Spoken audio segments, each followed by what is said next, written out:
but I don't wanna miss you, baby. So I stand up and speak just my mind. Oh,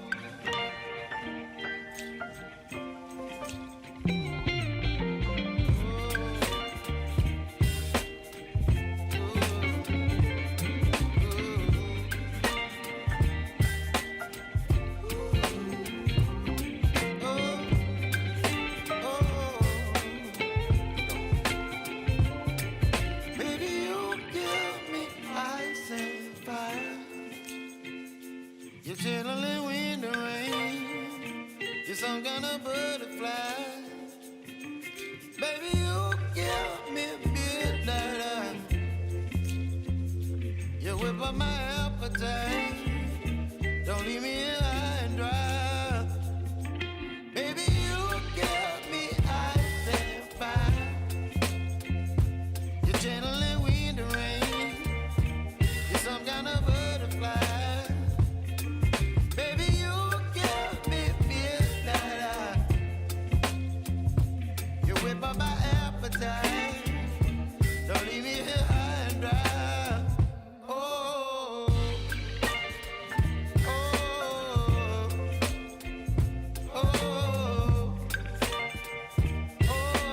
Hello, friends. Happy Wednesday. Happy hump day. Man, it's weird. It's a Wednesday. So I got nothing solid, concrete, planned for today. I was just like feeling super chill today. It's real rainy. It's been rainy all day. I'm just like kind of in those rainy mood vibes. You know what I'm saying? Not bad. Not bad. Not bad at all. It's warm, so like, it's not bad. It's not cold. It's actually pretty nice today. But it's just rainy. It's just like it's a nice spring rain, you know. So I'm just like this vibe, like this music that we're feeling right now. That's kind of like how I'm feeling. You know what I'm saying? Picking up what I'm throwing down. But lately, I've been. So apparently it was like June, Into the Breach came out with a massive update, which like doubled the content. Well, sort of doubled the content. Doubled like...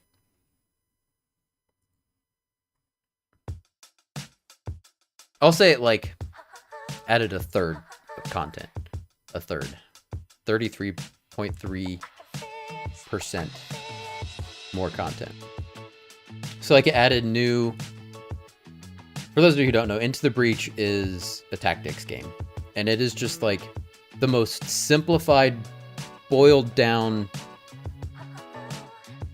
basic tactics game that just gets rid of all the bullshit that any other tactics game has, which I love other tactics games, don't get me wrong. But like it just takes the best aspects of a tactics game and does those things so well. It is like the best tactics game out there in my opinion. Granted, I haven't played them all, but it's very, very good. It's very, very, very good.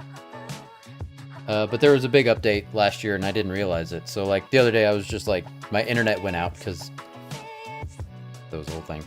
Internet's been going out. Luckily I haven't had any issues lately. That's me knocking on wood. But my internet was out, so I was like, well, I'll just boot this up. Well, I wait for my internet to come back. And there was a bunch of new content that I hadn't played, and like so I've been playing it quite a bit lately. So we might play that. Or you know, the original plan was to play Bloodborne, because it's the Return to Yharnam event is still going on. It's almost done. It's got like another day or two. But I wasn't like super feeling Bloodborne. Also, God of War Ragnarok dropped their new game Plus today. They said it was going to be sometime in spring, and I want to say they even narrowed it down to April, but like I don't even think they said exactly when. So it was today. If they did, I completely missed that if they announced it, but I think it was like just a shadow drop. So I've downloaded the update, but I haven't played it yet, so we could do that. Or we could just fucking chill and chat. The nice thing about... I'm just gonna go ahead and open up Into the Breach. The nice thing about a tactics game, it's turn-based, so like, we could just chill and chat and play Into the Breach. Hey mama, how's it going?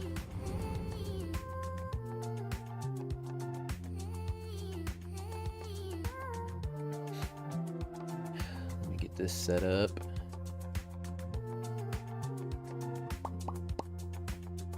So I was very lucky. I got to see my mom twice in the last week. It was great. She came over Friday. We hung out and watched some TV. And then, of course, just hung out and chat and chill. And then I saw her again on Sunday for my niece's birthday party. It was great. It was a good week. Okay. What am I doing? Window capture. See if the window capture works. I think I'm in the middle of a game right now. In fact, I'm like 90% sure I am in the middle of a game.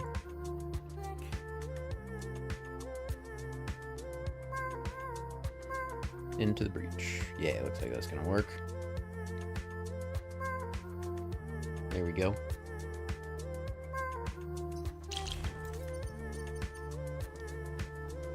If y'all want an explanation while I'm playing, we can do that, but destroy the scarab leader, protect the corporate tower.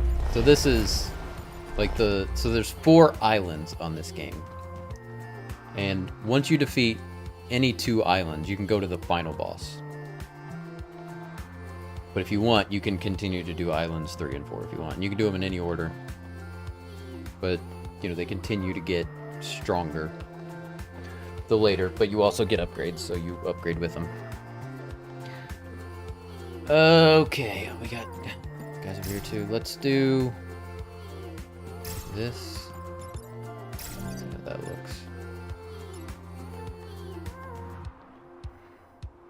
I'm not crazy about that spot. Like there's not really a good spot for this guy. It's good. I'm lucky also to get to see you twice this weekend. Oh, you're so sweet, Mama. And also, I got to see my brothers yesterday, which I saw them, of course, on Sunday as well for my niece's birthday party. They were also both there, obviously, because one of them was the dad of my niece. And then we had breakfast yesterday, which was great. I don't really... Let's see. That's better, actually. Yeah, we'll do that. Okay. Before I used to like spend way too much time placing my characters. And then I kind of came to the realization it's just like you just kind of got to put them down. Like there's a little bit of strategy to it, but then all of the enemies move around after you place your character, so it's like they adjust to you. I'll check in later. All right. I'll be here. I'll be here for a couple hours.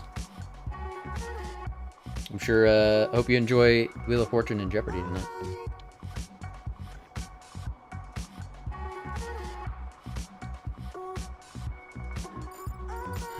Okay.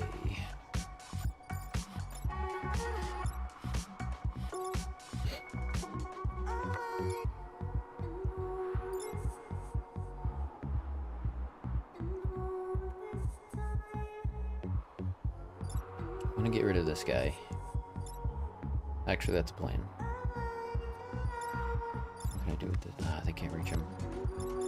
God dang it, that guy's really far away. That is not a good spot for me.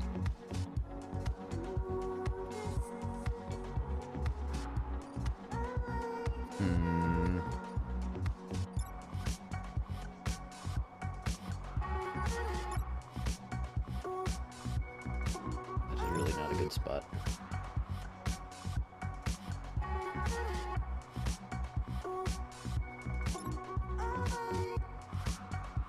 So they can...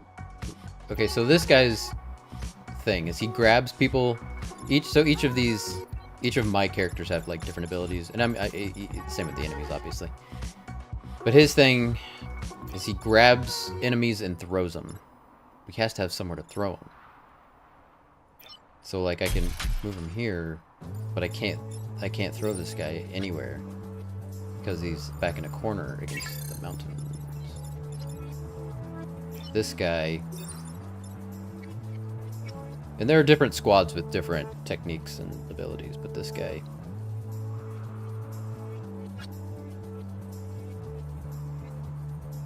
launches rockets, does 1 damage to each one, like 3 spots in a row, and moves them back. Oh God, what am I gonna do?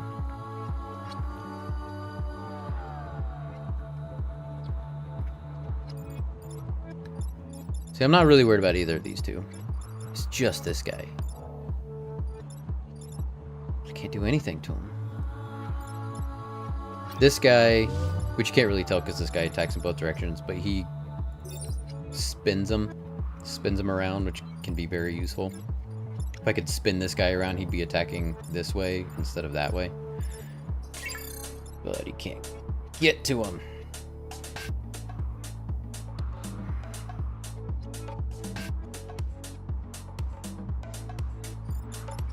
There's always a way. There's always a way. I just gotta get creative.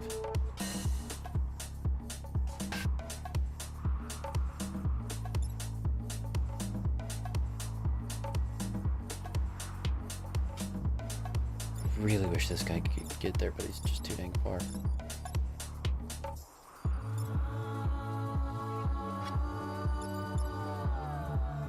God dang it.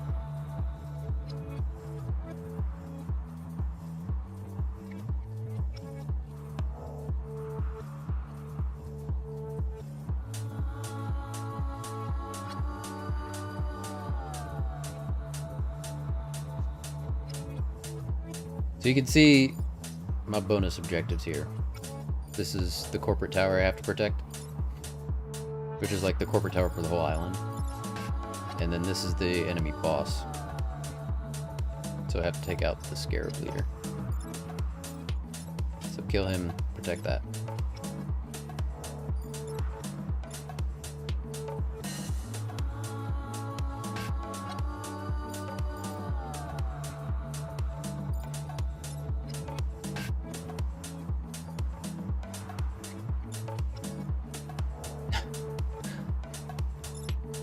Anything I can do.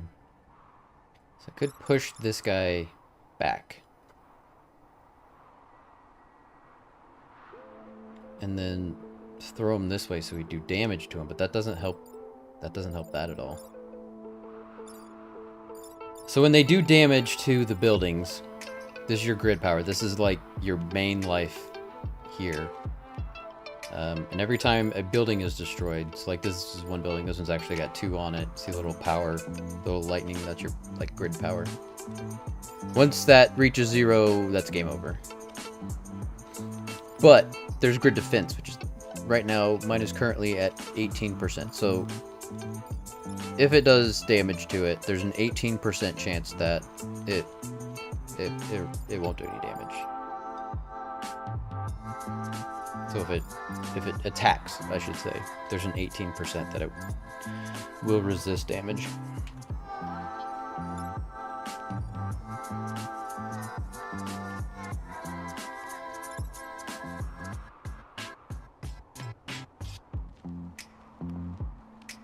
Surprise, motherfucker! What up, Bletch? How you doing, friend?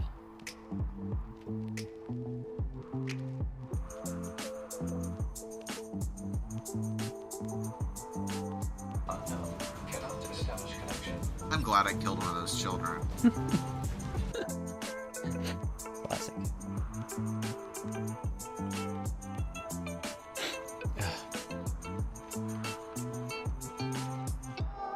I feel like I get more sneezy on rainy days. I don't know what that's about. It's just like because of the humidity or something? I don't know.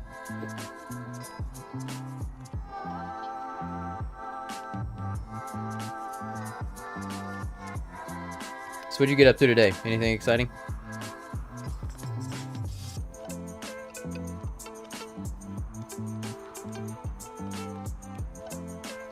Lovely weather we've been having. I know, right? I'm glad I have not had to go outside today. I've gone outside just to like throw stuff into my compost, but work from home today due to tornado probability. Well, that's nice. That's not so bad. It's definitely a benefit to the severe weather we've been having.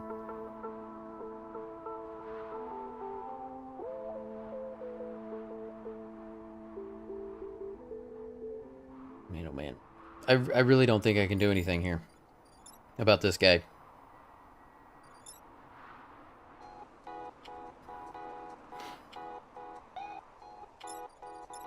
I think we might just have to take the hit. Man, that sucks. Because I don't think I've taken any damage on this island. But you get a bonus if you don't take any damage.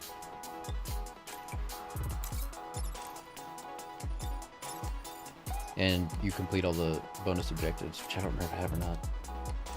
So I spent the whole day cleaning, organizing the apartment. Oh, that's gotta feel good. I love that. Love a good cleaning day. You just feel so accomplished at the end of the day. It feels very clean. I love that feeling. And then like, those are like the best showers too, you know? Like you get the whole house clean, and then like especially if you wash your bed sheets as well, and then like that shower after cleaning all day, and you just feel so clean. And I feel like I always sleep so well those days. My shower is the one part I cannot clean, so that sucks. You can't clean your shower?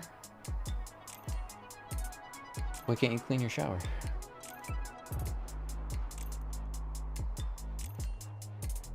Oh no. That sucks. Did you get some Drano or something? Have you called your, I don't know, your landlord or your super or your maintenance or whatever? That sucks. Yeah.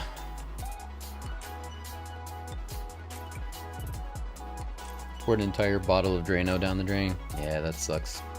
And it's still not flowing. Yeah. Does she like to get in the tub? Her hair just goes everywhere. Whether she actually gets in the tub or not, her hair, I'm sure, goes everywhere.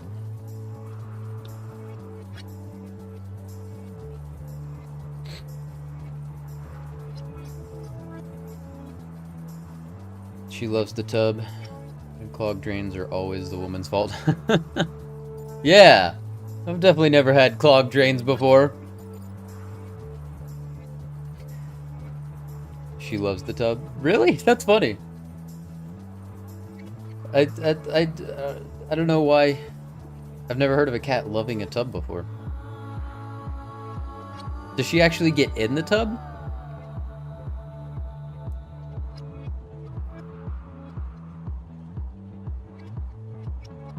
As long as we're right. As long as there's no water in it. Or she, like, I've seen cats hang out on, like, you know, the edge of a bathtub, especially when there's people in it taking a bath because they want to be, you know, involved. Used to catch her peeing down the drain in the old apartment. I mean, that's not so bad though. I mean, it'd be nice if she, you know, rinsed it out afterwards, but peeing down the drain's not so bad. It's better than peeing pretty much anywhere else. I know people train their cats to like actually pee in the toilet.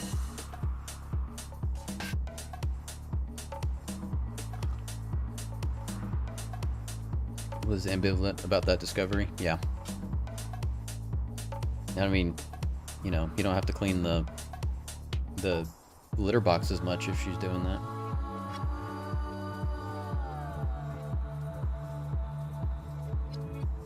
And like, really, I mean, you know, taking a shower every day, every other day, you know, so it's getting flushed down the drain anyways.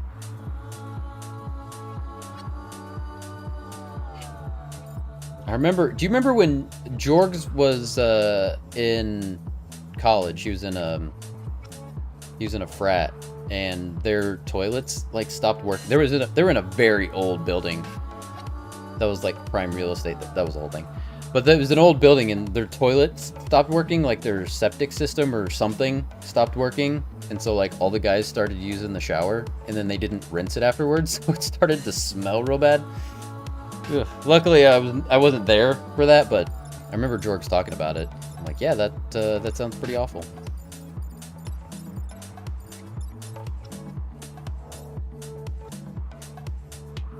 I didn't even know about that. Yeah.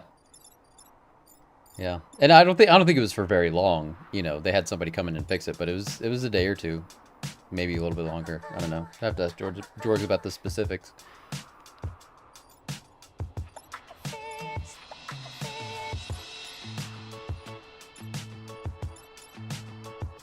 All right, we're just gonna have to take this hit. I can't think of any way around it. But we're going to try and damage this guy as much as we can. So, we're going to take this guy out. and push this back. Kicker! Coming in with 100 biddies. We got us that one guy from the Disney commercials. I told you you don't exactly swim across. Oh my god. Thank you for the shout out, Fletch. What? You like phased. This world needs more teamwork. Let's meet again. One guy from the Disney commercials. Am I in Disney commercials? Is that what you're talking about? These kinds of tactic games seem to really be coming back in style. I know, right? And it's awesome. I love it. Like, I had never played a tactics game until I played XCOM 2. And like XCOM is like classic. Like it's a great game. And it's still like XCOM 2, like that game is so good. But then this game was free on I think it's actually been free a couple of times on Epic Game Store. Oh my god, it is just like, I said it earlier, but it is the best parts of tactics games, and it takes out all the bullshit.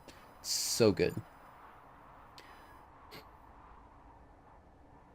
Yep, I hope they've been properly paying you.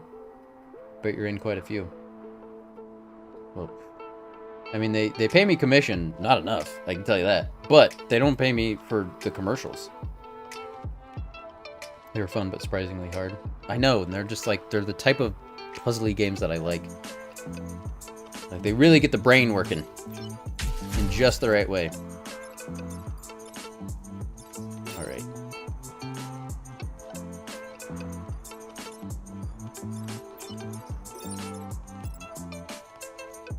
I wish I had a better plan, but I don't. Alright.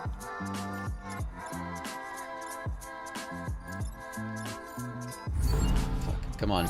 Come on, 18%. Nope, it's down. Crap.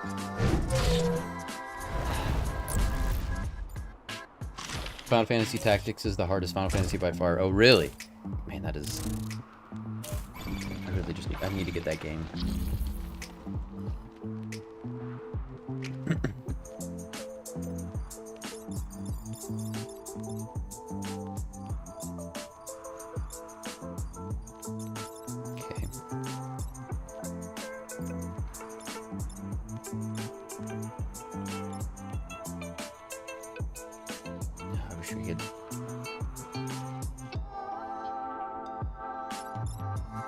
Dang it.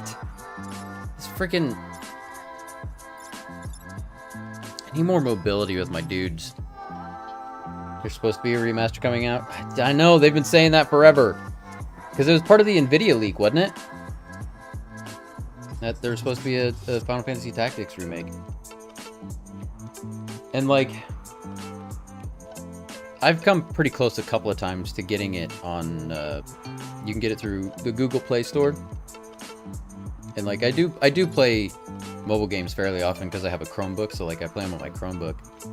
But it's like, it's kind of expensive for, you know, a 20-year-old game.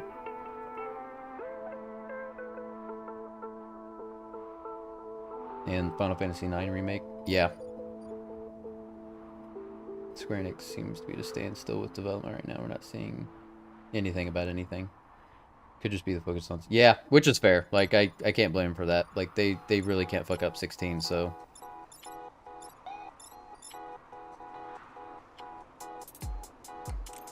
God, they can reach them.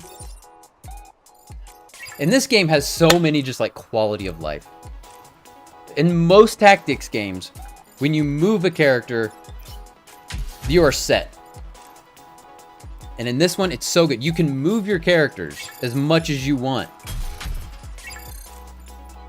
But once you make a move with them, once you actually use an action with them, then they're stuck there. And every round, every map, you get one reset. And especially with tactics games, there are so many just like specific little nuances to every one of them that like... You know, the order you do things is incredibly important. And like there were so many times like I played XCOM where like I did a thing, but there was some weird specific, like a move I'd done a million times, but there was some weird specific, I don't know, like counter that I didn't know about, you know? That's the hardest things with tactics games, is just like learning all of the idiosyncrasies of each one. So like having that one reset is a game changer. It's huge. I just love this game so much. Cannot recommend this game enough. And also, if you have Netflix, you have this game for free. So the Netflix like bought the rights to this game or something. I don't know, but you can get it through Netflix on like the Netflix app. I mean, they're making pretty good progress on NFTs, right? Yeah, sure. Hey, what's up, Maven? Netflix is jumping into the gaming market. They've been in the gaming market for a while. Oh my gosh, that's so cool. Yeah, it's like they don't advertise it a bunch, but yeah, they've been buying games for a while now. And I don't know, like I know they're pushing more and more for it, but yeah, I don't know. It is what it is. Okay, this guy again. I can move him that way, but I want to move him this way. Although I guess moving him that way is fine, actually, now that I think about it.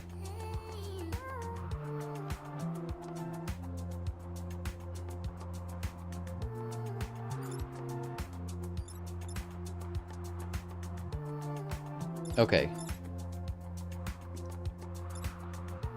Yeah, so I'm gonna move him this way. And just being able to move your characters around makes it so much easier to visualize exactly your whole game plan. So like, so I can move this guy one this way, and then he becomes not a threat.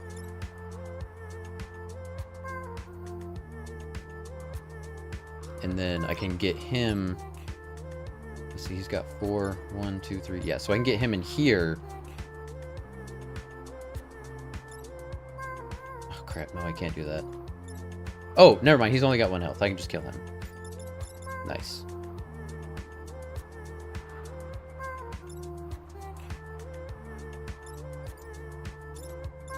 Okay, so I will just do that. That's definitely my first move. Kill that guy, move him so he's no longer a threat. And then I got all kinds of stuff I can do with these. Okay.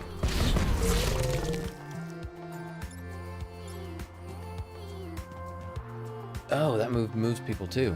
Okay, nice. I didn't realize that. Okay, he's got 2 health. Alright, let's...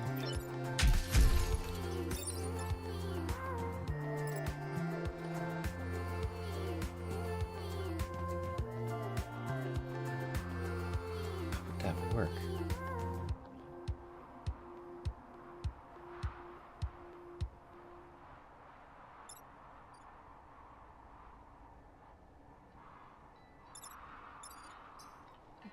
Yeah, let's just do that.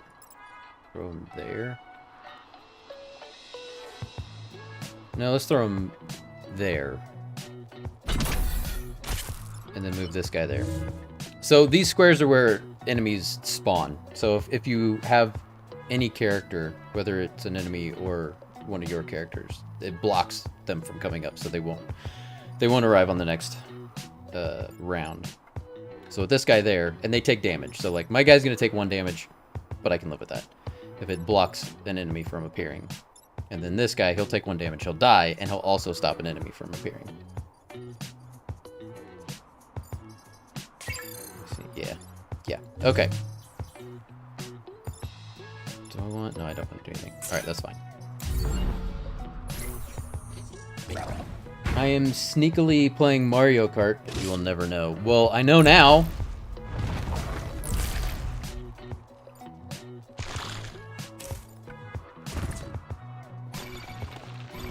Shouldn't have told me. Spoiled the surprise. Alright, nice. Can we...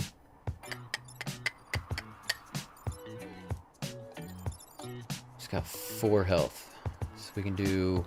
He can get there. That guy... Why isn't that guy attacking? That's interesting.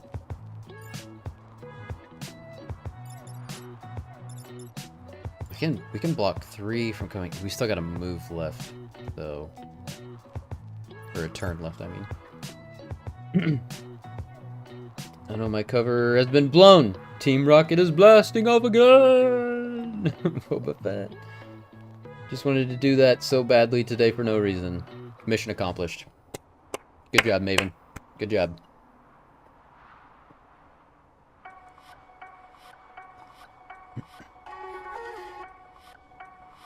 How much longer do you guys think the Switch is gonna be? How should I? Maybe when do you think Netflix? Wow. When do you think Nintendo is gonna put out their next console? Because they usually do it between Xbox and PlayStation, you know. And I think they've said that they're not planning on doing like an upgraded version. Like the OLED is the upgraded version, and that's pretty much all they're gonna. They have a major release coming out for it next month. The Switch, you mean? You're talking about Tears of the Kingdom? Yeah. But do you think they're gonna make another console anytime soon? Because it doesn't seem like it. Don't matter to me, my Switch will always be cherished. I think they will announce it next year, you think? Because it's coming about the time that it comes out 2025, yeah. Do you think it's going to be a Switch 2? Because the Switch it's so freaking good. Nintendo never has backward compatibility, so skipping a generation is pointless. Yeah.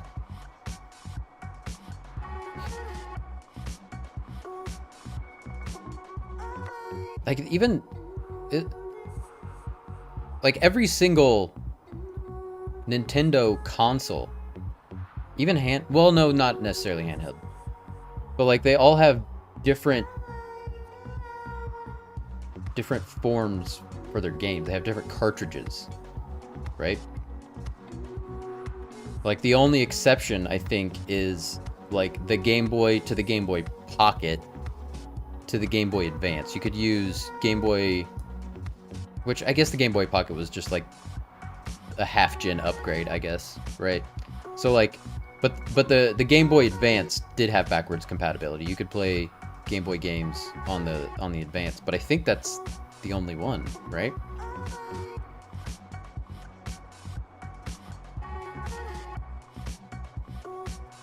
You can play Wii U games on Switch? Wait, are you just saying Wii U is better than Switch? That's a controversial opinion. So if you're contemplating buying a Switch, I'd do it even if a new console is on the horizon. Yeah, that's a good point. That's a good point. I've been contemplating buying one for a long time. Wii U is old Switch. Wii U is better. Man, I've never heard anybody say that. In fact, I've heard quite the opposite.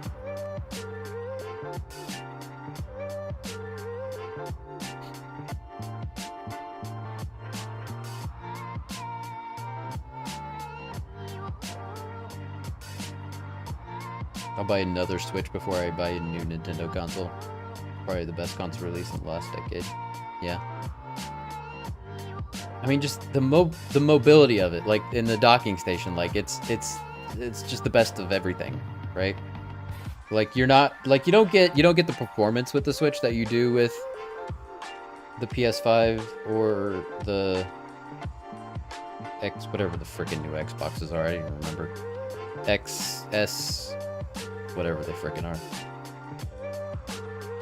Its game roster is incredible. What, other than Zelda, like what Nintendo Switch exclusives Best way to play classic RPGs too. That's a good selling point for me. But at the same time, I don't know if I'd really go back, cause like I've pretty much decided I'm not gonna buy the Final Fantasy pixel remasters because like I've watched you play them and I'm just like I got what I needed out of them because they're not fun to play. Like as much as that was like a little bit painful for me to say, it's true. Like they're just old. Like that's the only way to say it. Like they're just old. Which if you have the nostalgia for it, like that's awesome. But I don't. Isn't Super Mario Odyssey a Switch exclusive? I don't know. That game was fire. Was it?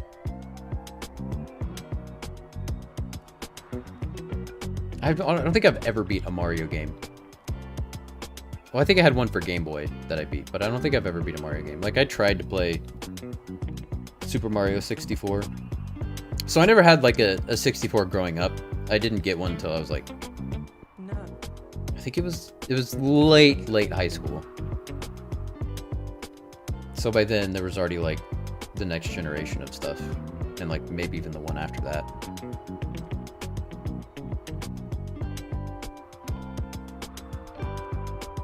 64, what year did it come out? Was it before the PlayStation? The original PlayStation?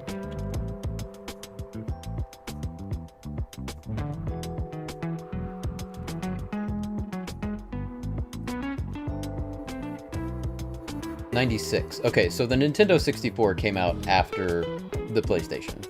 So yeah, I don't think I got a Nintendo 64 until, like, PlayStation 3. Because I had a PlayStation 3 and then I think I got it after that. And it was because my brother's friend was like getting rid of it, so he just like kind of gave it to me. I think he expected it back, but he's never asked for it back, so... I was making a point there though. Oh, Mario, yeah. So like I've tried to play Super Mario 64 and I don't know, it never grabbed me.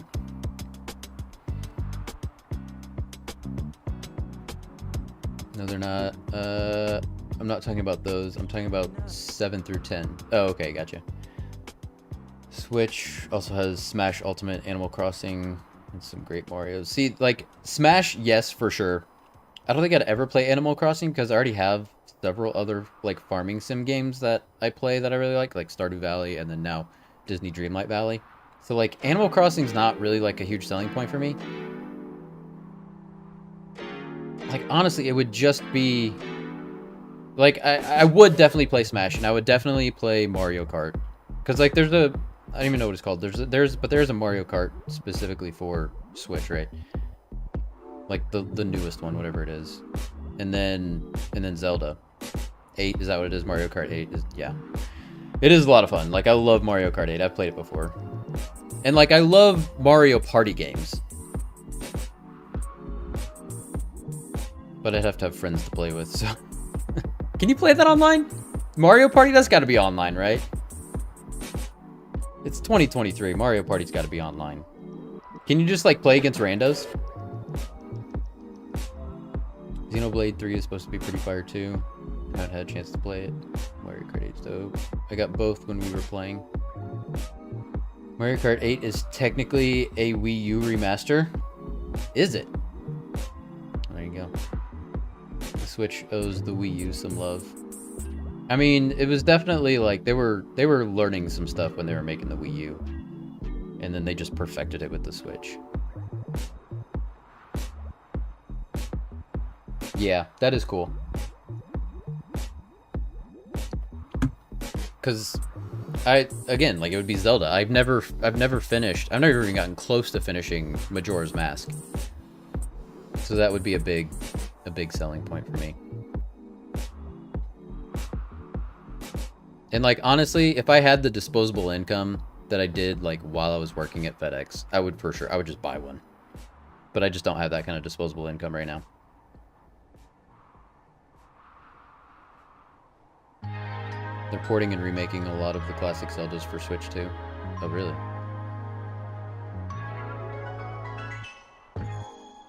I don't have that broker money anymore either. I know, right?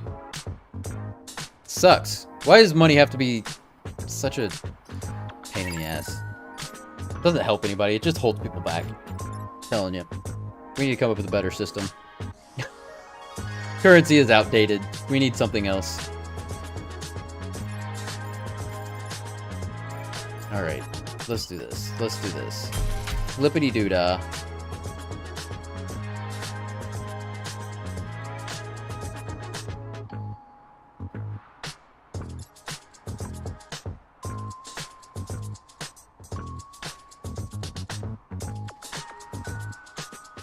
Rip that management money. I know, right?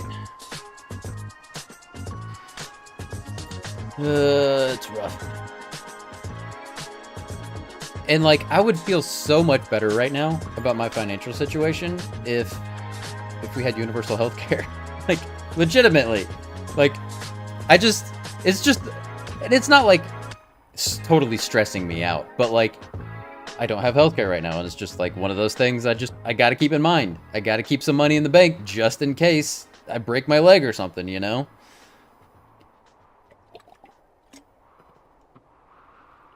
Fucking sucks. Luckily, I still have health insurance for my job. That's nice. That is huge. That is huge.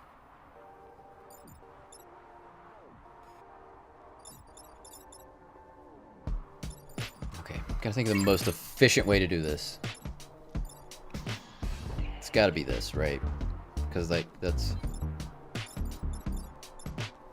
Okay. Yeah, we'll start with that.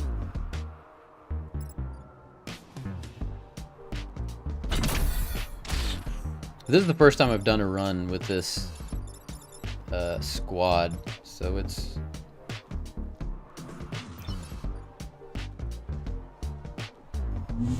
Okay, fairly certain. Well, actually, we can... Yeah, let's do that.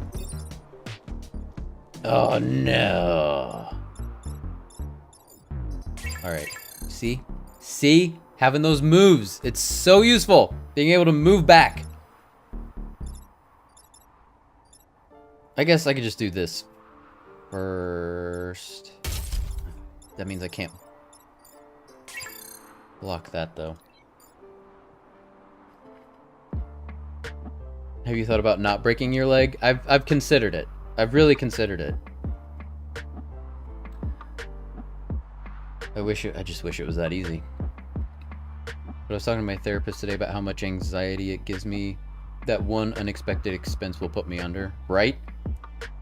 It's true, like, and like now that I'm a homeowner, I'm like, having my own home is the most wonderful thing in the world, but it's also just like a worry. Like, what if lightning strikes my house? Look, I mean, you know, I have homeowners insurance, but like, if you know, a plane crashes on my house. Luckily, I only have one tree, and I think if it fell even in the direct line of my house, I don't think it would hit my house. My neighbors have a giant tree in the back. It would hit my house if it fell, most likely. But it would be like the top of the... And then it would be my neighbors, so like it would be their problem. But also, if my neighbor's tree fell and hit directly on my house, it would hit right here, where I am, and it would destroy all of my shit, where all of my expensive stuff is. That would be rough.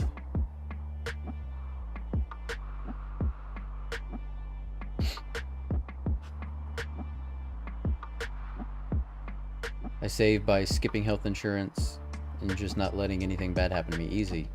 Man, that is so smart, Kicker. You are so smart. I need you... Can you just be like my financial advisor? Can I just give all of my money to you and you make sure I never have to work another day in my life or stress about money ever again? You should get on TikTok and let the kids know about that life hack. Truth. Truth. I imagine you stand in front of expensive cars and explain why health insurance is a waste of money. Yeah. And explain to all the kids why they're stupid for not having $1 billion. Life hack. If you don't eat or drink, your grocery bill is very affordable. Smart. Smart. That's thinking ahead. Kicker's over here spitting. Illness is a sign of weakness. You can't ball or hustle when you're sick. No Bugatti if you get snotty.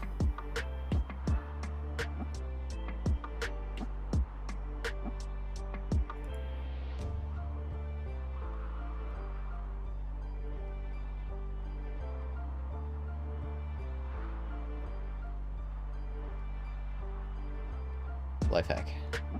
Thank you for that, Kicker. That works for me. Just don't look at my finances. Top G's don't waste money on calories just to hit the gym and burn it off.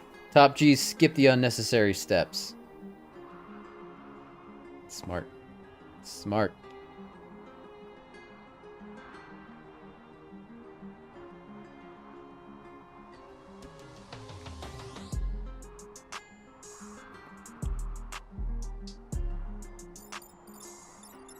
Alright, we're just gonna have to do this. Oh, I really wish you could... Okay. But at least we're not gonna take any damage other than the voluntary damage. Real close. This guy's only got one more hit. Okay. Oh, wait, I could. Oh, because I got... It doesn't matter. Fine. I don't like him taking damage because he's only got 2 health, so you basically get 1 freebie with him, and that is it. And later on, enemies do more damage, but you can also up your health, so that's the thing. I don't like being outnumbered. Alright, what do we got? 1, 2, 3, 4. Who's this guy? We gotta take out this guy. This guy. Oh, wait, this guy, too. See? Okay, so these 2 are not really a threat. I don't have to worry about them. Just these 3. Okay, that's good. I can do that. Okay. Probably... Just gonna do that. That's a kill on that one, and then that one becomes no longer a threat. These 2 are still not a threat. This guy... Can we take out this guy? Just for funsies?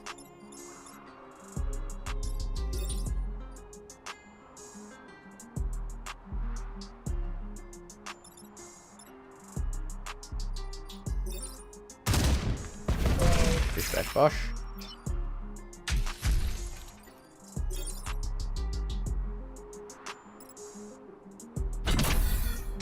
Okay, good. I don't think. Nah. It's really. I was hoping to get another kill to at least get the experience, but. I don't think that's gonna happen.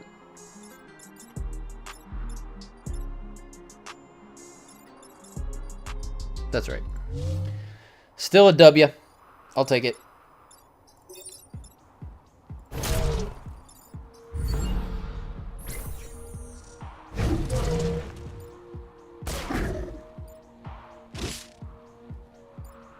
There we go.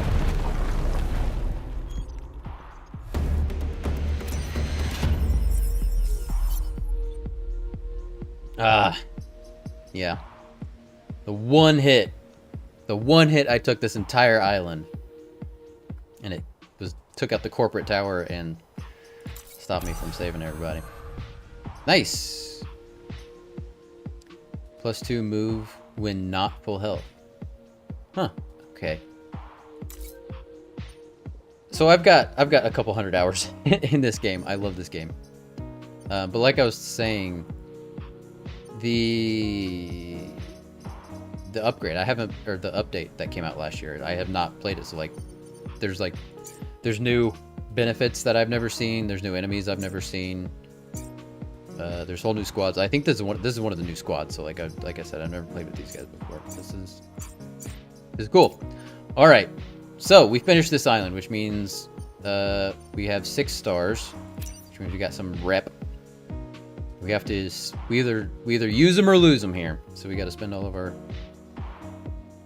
Oh yeah, that's a big one. That's a big one. If a Vec deals no damage to buildings or units when attacking, it takes 1 damage. Oh, that is awesome. Especially for these guys, because they are not heavy hitters. They're more about moving people around. I really like that one.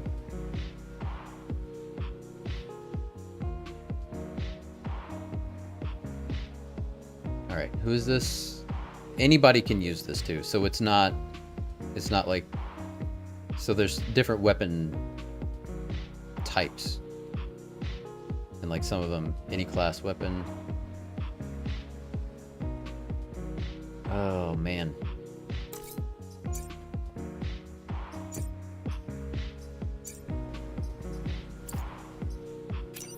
I think we might forego the health.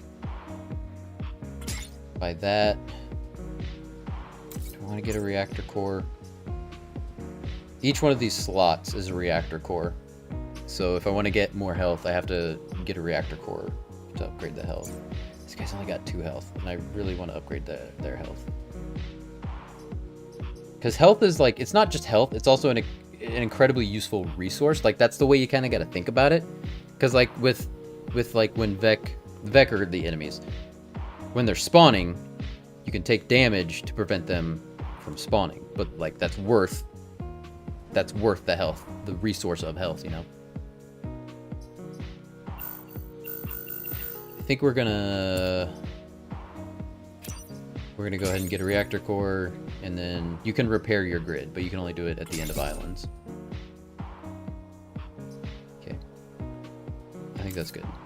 Or like their objective, see how it's got the lightning bolt. I can upgrade or restore or upgrade. So if you are full, if your power grid is full, and then you get more grid power, it increases your defense percentage. So you have a better chance of being able to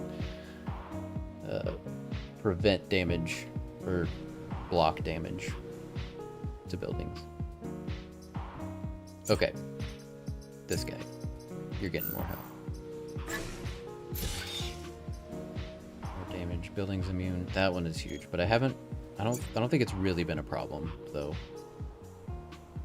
And it's honestly it's a very rare situation that you would be in where that would be super useful. More damage is always more good. Okay, but I think I'm happy with what we did.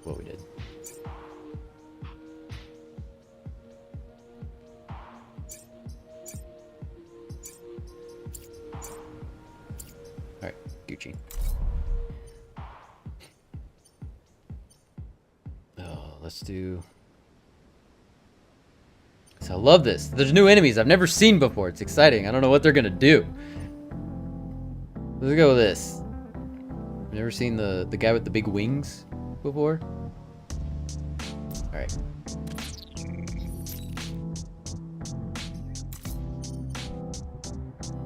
Defend the disposal unit, destroy all mountains. There's 4 mountains, and they're offset? That's probably not gonna happen. But we could get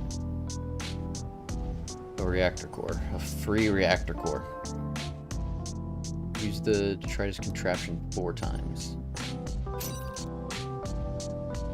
What is, I don't know what the detritus contraption is. That's a new thing. Let's try this. I'm curious, even rewards, corporation. Oh, you know. I'm curious if we use it twice, it'll give us 1. At 4 times, it'll give us 2. But I don't even know what it does. Try this contraption. Let's see what this does. Gives a shield to every unit, allies, and Vec. Interesting. Lauren Ferry. Can we recruit her? That'd be nice. Because one of my robots. What are they called? What am I thinking? Why am I? What are giant robots called? Oh my god! What? Gundam. That's what I'm thinking. What am I Gundam? They don't call them Gundam. What am I Gundam? Doesn't have a pilot because they died. Okay, fires a missile at every ally. Every unit, ally and Beck. Oh, man. Interesting. Aha, I see. So we have to use it for every turn. Shield, okay, interesting, I like that. Ooh, that's gonna be interesting. We need a generic term for giant robots. Is that something society has? Like Gundam, right? Like that's a generic term for giant robots. Is there another term for them?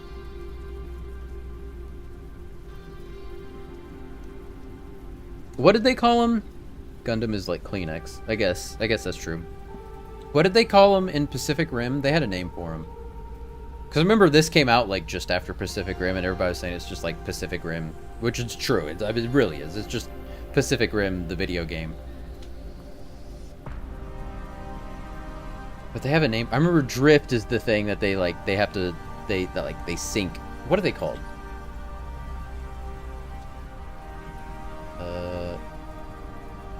What do they call Gundams in Pacific Rim?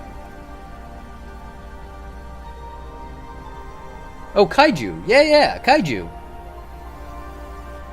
That's a thing.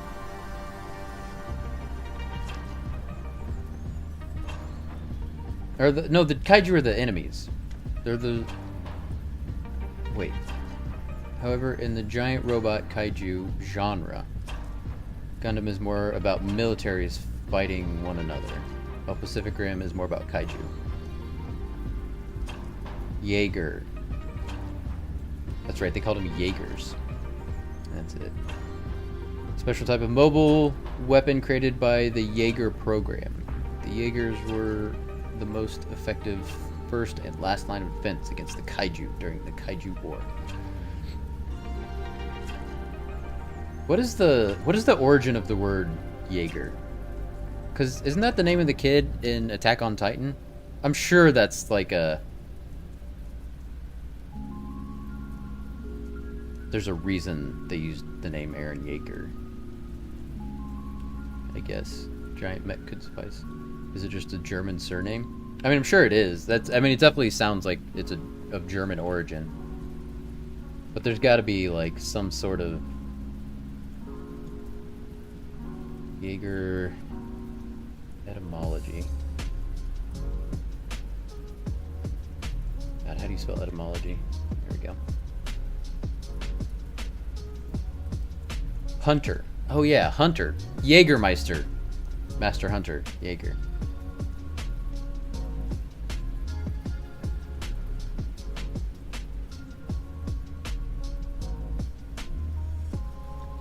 That's right. So I guess it doesn't necessarily have anything to do with giant robots and giant bugs and giant kaiju. Giant mech could suffice. Yeah.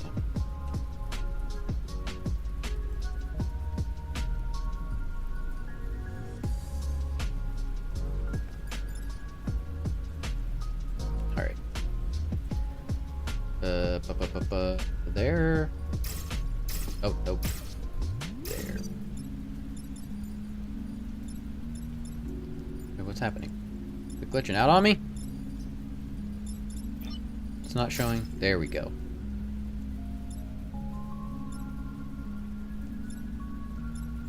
Okay. Alright, good. Ooh, man. Interested to see what this guy does. And then these guys are super annoying because they will grab you so you can't move. Okay, good. They're attacking that. Glad they're attacking that and not me. There's nothing worse than not being able to move.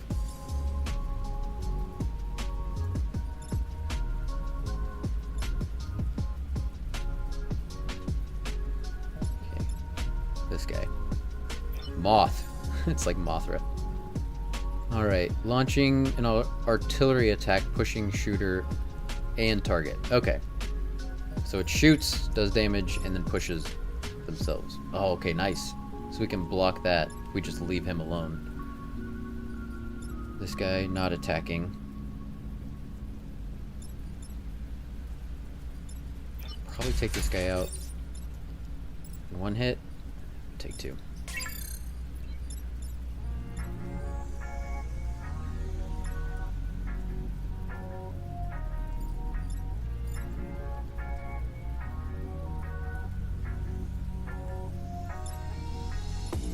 5 damage? Holy shit.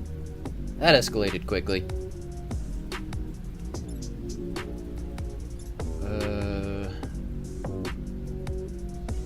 We could turn him around. How would I do that, though? If I did it from here, we would still get attacked by that guy. But I could push him back with this guy.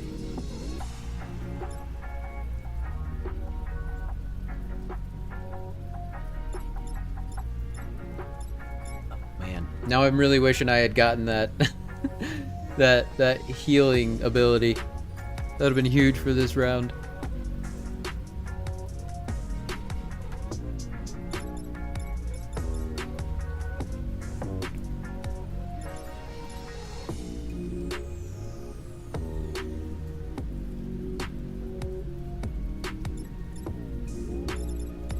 Okay. Okay, so if we did that. Okay, what's the attack order? Ah! I wish this guy was attacking first. Because if this guy was attacking first, we could push him back and spin him around, then he would kill that guy. But no such luck.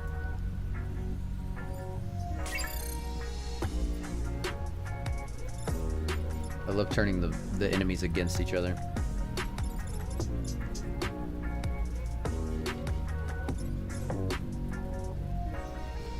Oh yeah, he's got a shield.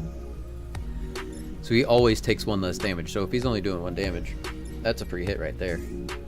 And back from my AFK slumber. Did you have a nice slumber? Were you playing some Mario Kart? Or were you actually taking a nap?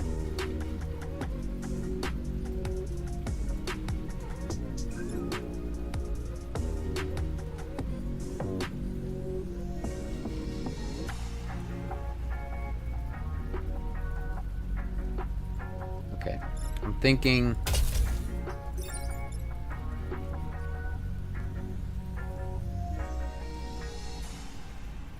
How much else does this guy have? Got quite a bit. Go ahead and push this guy back. He'll fall into the acid. So when they have acid, they take twice as much damage. So push him back. Throw this guy, doesn't matter where. And then go ahead and attack everybody. Use this to attack everybody. Okay, let's just see what that's gonna look like. And then this guy's still got a move left.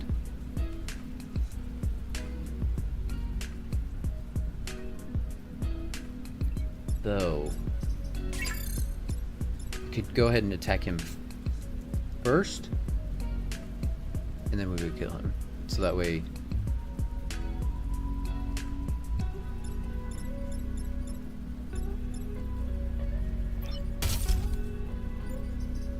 Okay, so it's gonna be 1, 2, 3. Okay, I think I like that. We're gonna go with that. Okay, attack first with this guy. 1 damage. Push both of them back. So he is no longer attacking him, so he is safe. Or it. This one's just a robot. Actually, this one's a robot as well, now that I think about it. Zas.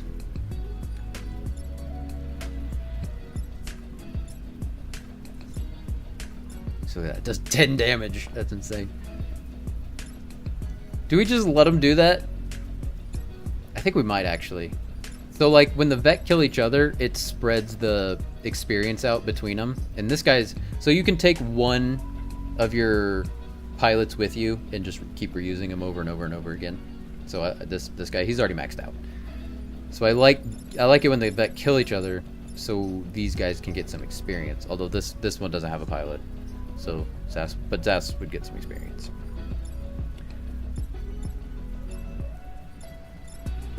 Let's he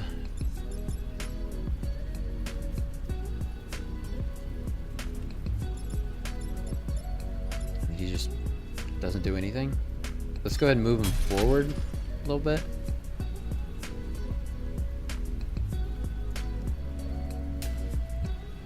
Okay.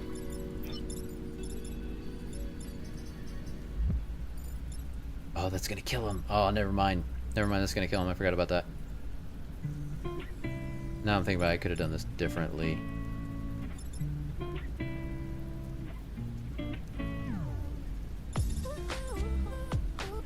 Okay, let's throw him.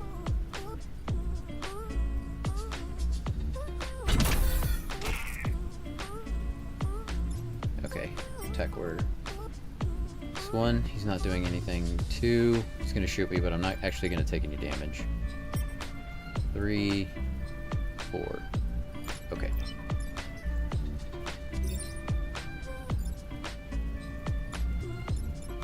One damage. Oh, that even saves from him. Nice. All right. Pretty good. Pretty good. This one's gonna die when this Vec emerges, so we're just gonna have this guy and then this guy for the next round. All right. I like it. Boom, dead. All right, not so bad. This guy, this guy is a buff, so he buffs everybody else. So, oh my god.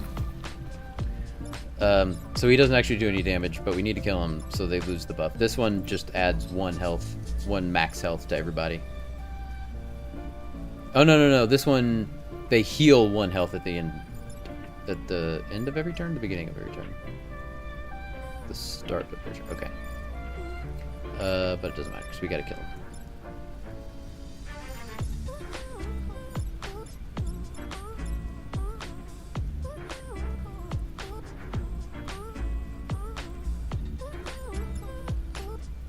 Alright. This guy we're just gonna kill. We can pick him up, throw him in the water. That's an auto kill right there. I wish you could throw enemies on each other, but you can't. Do damage to both of them. Okay, the question is, what do I do with these two? I could kill that guy. But also I want to heal them, so I can do this.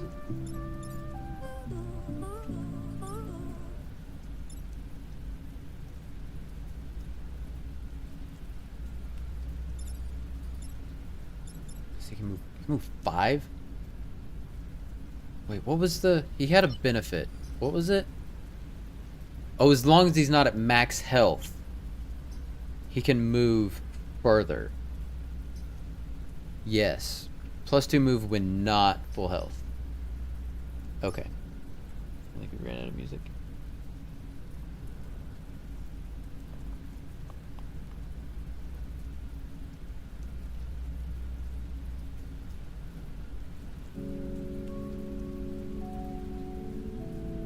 Okay.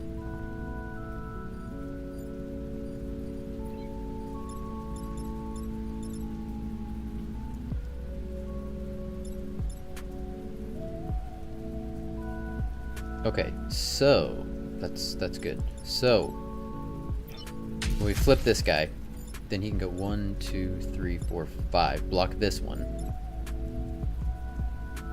and then we can still heal it. But I kind of want to take this guy out if we can.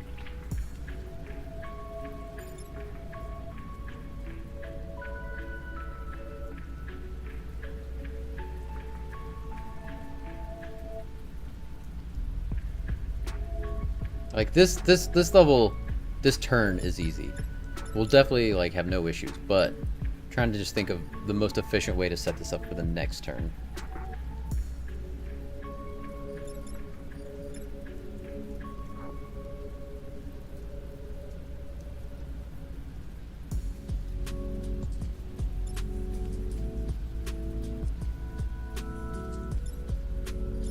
Or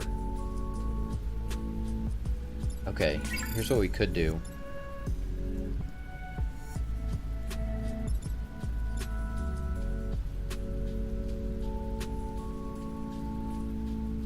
Move him here. That would get us down to 1 health.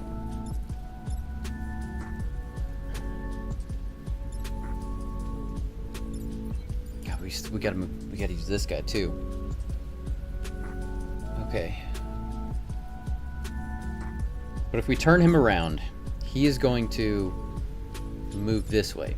So that will block that Vec from coming in at the end of the turn. And if we take this guy out, that'll be a kill. Because that'll be 1 damage when we hit him, and then he'll lose... Oh, no. They don't gain max health. That's okay. Never mind. There's so many things to think about! So I love this game. I love it.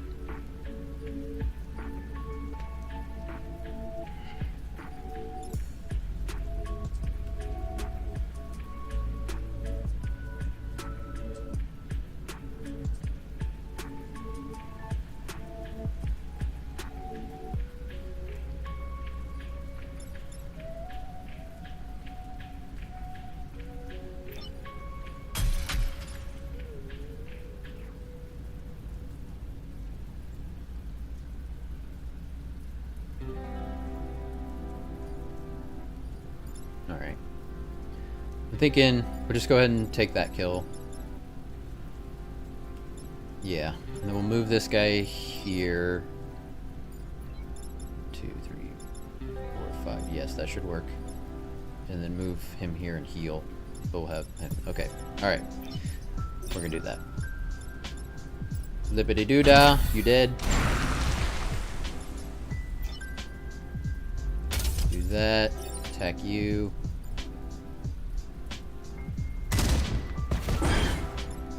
And then move you here. That's...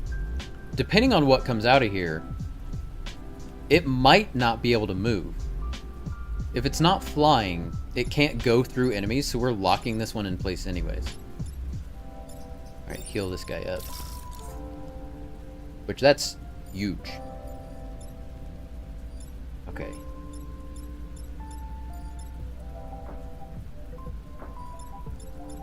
And then, let's go ahead and do the shield. Right? And that'll prevent all 3 of them from taking damage.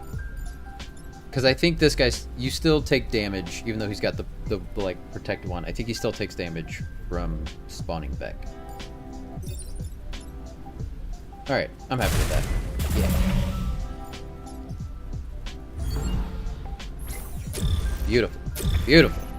Beautiful. Oh yeah, it's a flying guy. Alright, that's fine. You still only got 2 enemies to deal with. Easy peasy. Easy peasy. And he's got acid on him. Dumbass. Dumbass-id. Eh. Okay.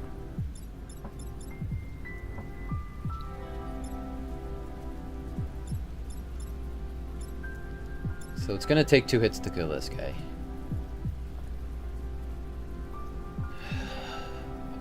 Actually, no, that's not gonna work. I was thinking we could auto kill this guy by throwing him, but the flying enemies just stay just like this guy. They just stay floating above the water, the acid, or whatever that tile may be.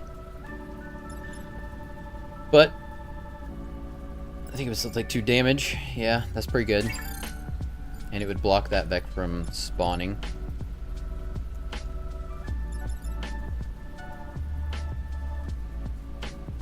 And then we could just stay here with this guy, attack it, and then move to attack that, to kill it. And then we would have 2 Vex spawning for next turn. So we would be left with 3 Vec for the next turn. Okay. Actually, no. What am I doing? This guy would kill himself because he moves when he attacks. And if it moves into something, it takes damage. Oh, that's beautiful. Oh, that's beautiful.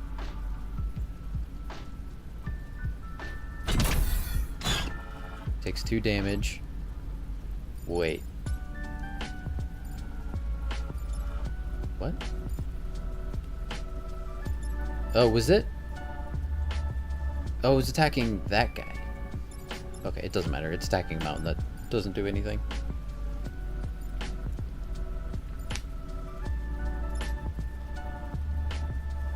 Okay, that's fine.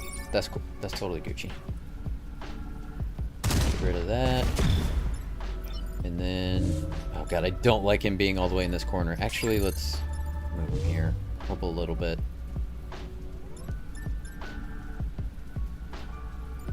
Actually, no, I don't think that guy's gonna kill himself.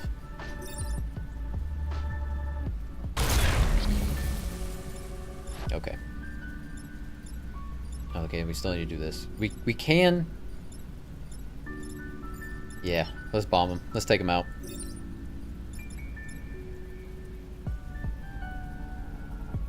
He's gonna be left on 1 health. Okay, that's cool though. We're doing it. We're doing it, guys. We're doing it.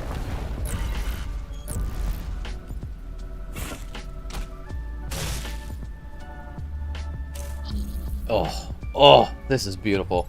You guys are so fucked. We got this W. We got this W. All right. So... Oh, that kills both of them because it moves them. Wait, why does that kill both of them? I don't understand. It does because he runs into the mountain and then he knocks him into him. Oh, that's beautiful. And then we use the shields. And that's it. That's a W right there. Good work, ladies and gentlemen. We did it. We did it. With flying colors, if I do say so myself. I don't know. Let's just move them because I like having them in the middle of the map. GG. Alright, go ahead and deploy the shield so we can get that bonus.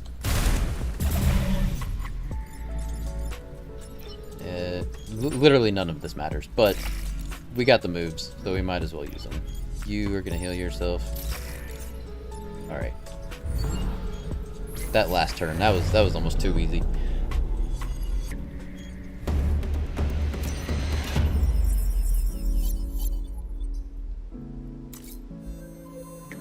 Nice.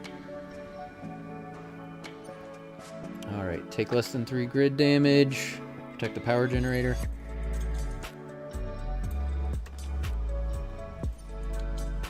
Kill at least 7 enemies. Protect the coal plant.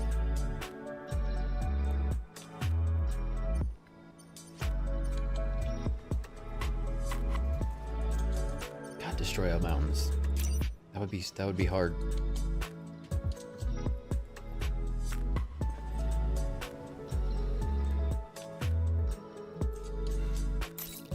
It's hard to pass up the free robotics lab, or the free reactor core we would get from the robotics lab.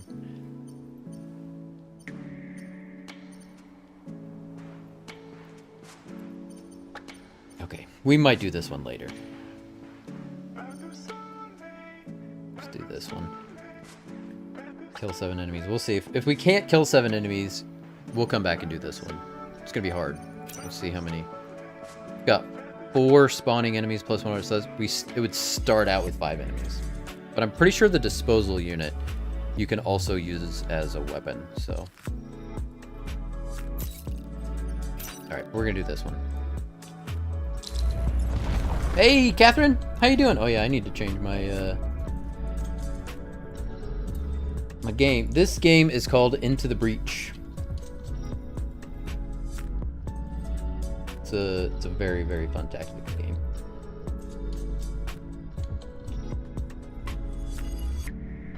How's life?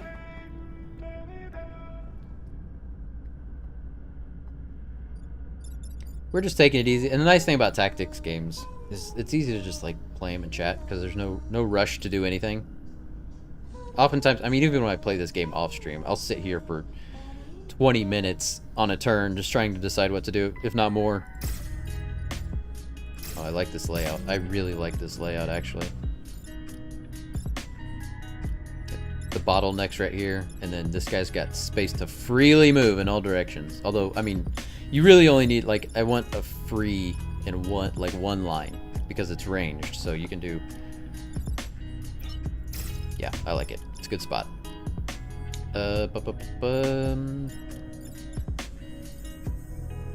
Yeah. Cool.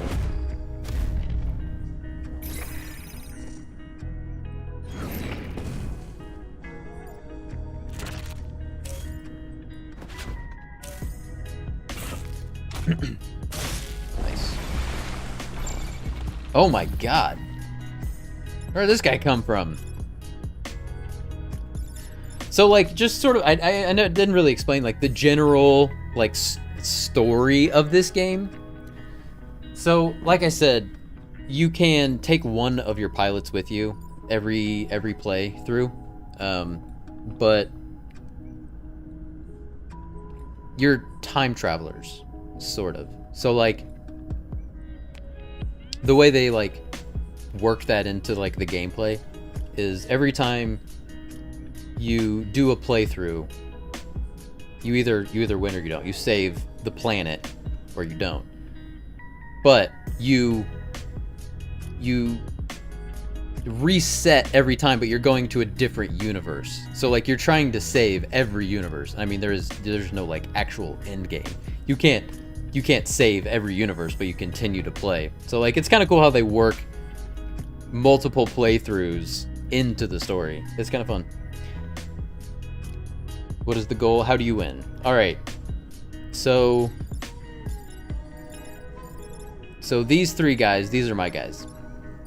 And then right now there's 4 enemies on the board. So we're basically just trying to kill the enemies. Although really the ultimate goal is to make sure your people survive. So like, there's people in these buildings and you're trying to keep them from dying. That's really the simple explanation. But how you actually lose is this is your power grid. You lose enough buildings. So like here on this tile, there's 1 building. And if it gets destroyed, you lose one of your power grid here. And if your power grid goes down to 0, it's game over. But there's different squads you can use. Right now, I forget what this squad is called.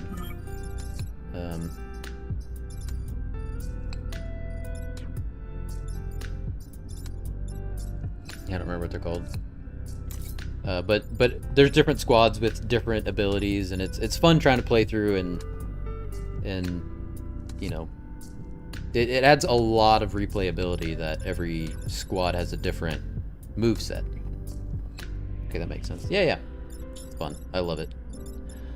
I love it, I love it, I love it.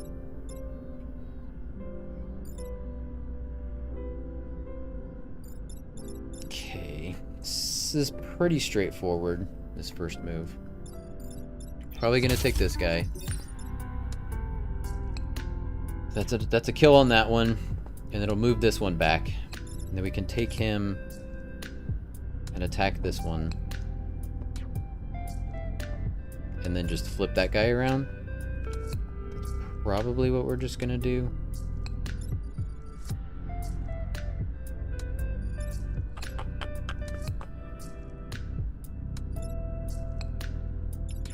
Although, actually, we can attack this guy, and because he's got acid, that's an automatic kill. And this guy, he's gonna kill himself because he's gonna... So his move is he moves in a straight line and does damage to one thing. So like, once he does, he stops. But he's gonna run here, and then he's just gonna fall in the acid and kill himself. Nice.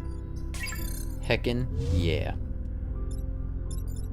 That's beautiful. That is a beautiful thing. All right. Should we... Yeah, let's do this first. Boom.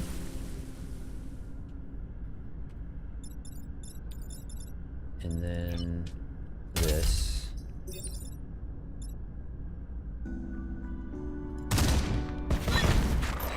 Nice. I like this. Really wish that was spawning there, but that's okay. All right. And then he attacks him, but he doesn't take any damage because he's got the shield. All right. Cool. So it's a little like chess. A little bit, yeah. Yeah, it's a good way of thinking about it. I've never heard it put that way, but that's a great way of explaining it.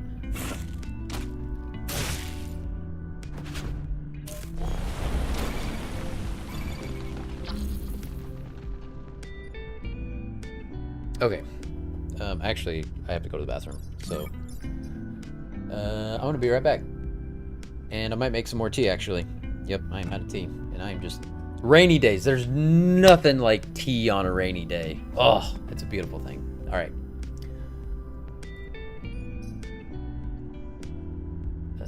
I will be right back, friends.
I'm back.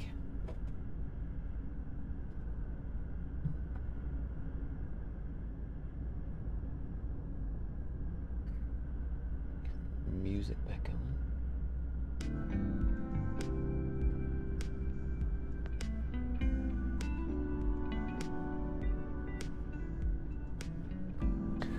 So what's good, Catherine? Tell me something exciting that's going on in your life.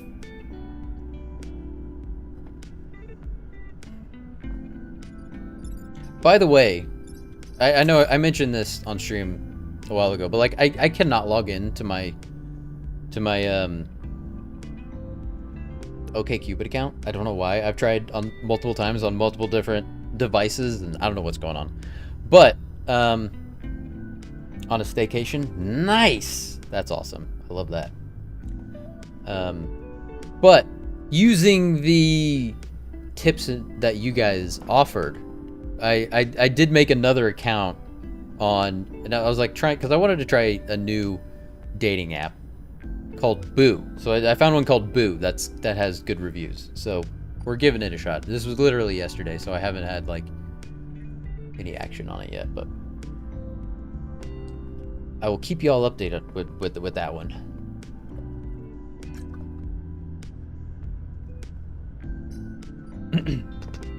So how long is it? Like a Boo like ghost? Yeah, that's exactly like they have a like their little mascot guy, and the little app icon is a little ghost fella. It's interesting. Like it seems it's very focused on like the Myers-Briggs and like in enneagrams stuff. So we'll see if that is actually useful or not. I don't know. We'll see. But you know, it's something different. It was interesting. Like I do like it asked a lot of questions about you, so like it, you know, could determine your type of an enneagram, Myers-Briggs, whatever it's called. I don't know. So it could basically give you a label, because that's important, right? Oh shit. Oh no. This guy, is he not attacking?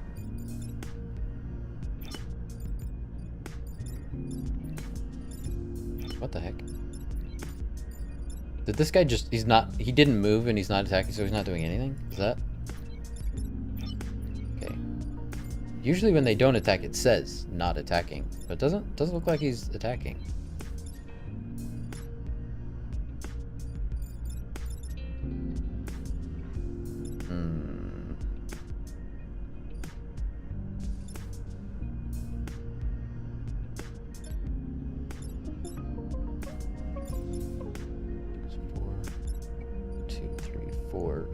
Okay.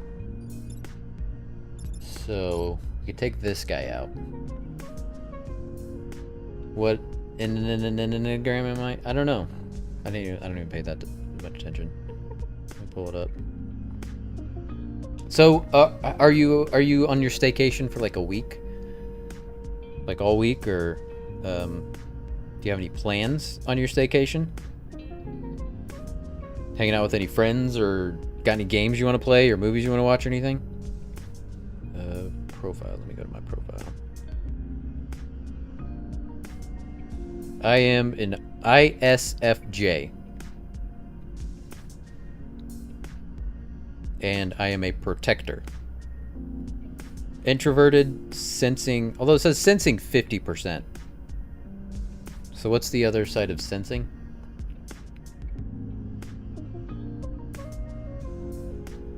Protectors are supportive, reliable, and patient, and are always available to help the people around them. Underneath their warm and selfless demeanor is a deep and resolute devotion to protecting their loved ones. They're humble and altruistic people who underplay their accomplishments and who take their responsibilities seriously. They have many redeeming qualities that are loved by their many friends. It says, my strengths are supportive, reliable, and patient, imaginative and observant, enthusiastic, I don't know about that one, loyal and hardworking. Stop. Good practical skills. That one's definitely true. There's a lot of this that is like, yeah, that definitely explains me. Weaknesses: humble and shy. Is that a weakness? Okay. Take things too personally. I don't know if that's true. Repress their feelings. That is true.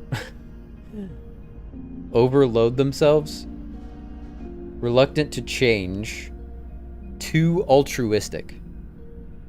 Too altruistic? Yeah, I could see that.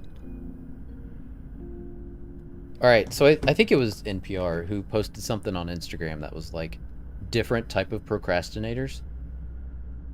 And I saw one that was perfectionist procrastinator, and I have never felt so seen in my life. What feelings are you repressing? Let it out. I don't want to talk about it.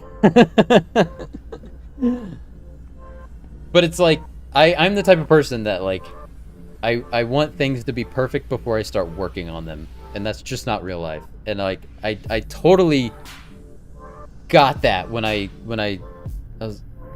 saw that. I was like, that is me. I put things off because I'm waiting for the perfect moment to do them. And, like, that's not a thing. That is not a thing.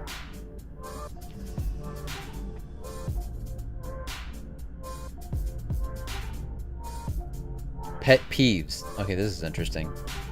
Critical, cruel, disrespectful, selfish, rude, controlling, disloyal, unappreciative, inconsiderate, overbearing, unrealistic, dishonest.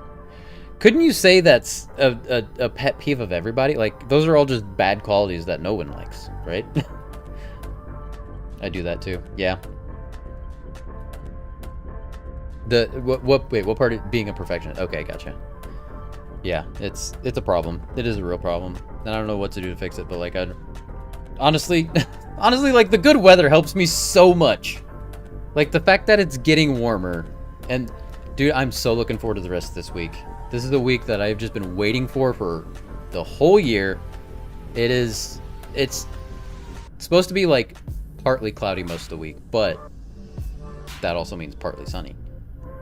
And like tomorrow, I think the high is like 54, which is a bit low.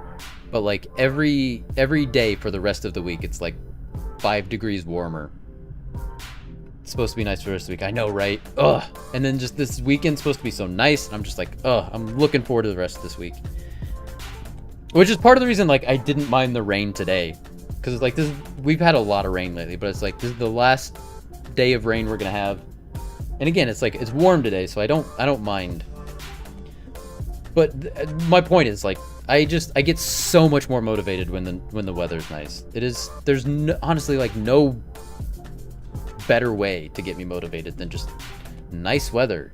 It's sad is definitely a thing, right? Sad seasonal affective disorder. Mating call. How to know if they like you. So I think this is how to know if me as a protector likes you. They will wait extremely patiently for you to ask them out, or for you to make them first move.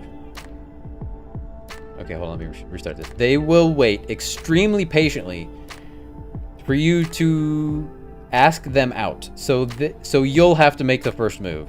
Oh god, that is very true. Protectors are sometimes shy, and they might blush, avoid eye contact, or giggle anxiously if you compliment them. Not so much the blushing and the giggling. Avoiding eye contact, yeah. And I am almost too patient. That is, I could see that. That is a problem. Protectors can be nervous and embarrassed revealing their feelings towards someone, so they do it subtly. Instead of engaging in direct flirting, they will try to playfully tease you or lure your interest in from a distance by socially engaging in a mutual friend group. They will pay attention to the details that make you smile and show up with your favorite snacks or comfort item. Yeah. Yeah, like I can't really argue with any of that. Okay, my tea is ready. I'm gonna make my tea.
all this is saying, I like this app, even though I don't like Myers-Briggs Enneagram stuff, because it says at the bottom of every single person's profile if you'll get along with them or not. You know what I mean? And it's like, you can't take them too seriously. So what do you do if you like a girl on an app? Do you make the first move? I mean, I have to, right? Like, that's just the society we live in. Like, if like, I understand that on apps especially, like, the girls aren't gonna make the first move. They're just not. Like, so I have to. If I'm actually legitimately interested, I will make the first move. You know? Because if I don't, then just nothing will happen. Okay, do.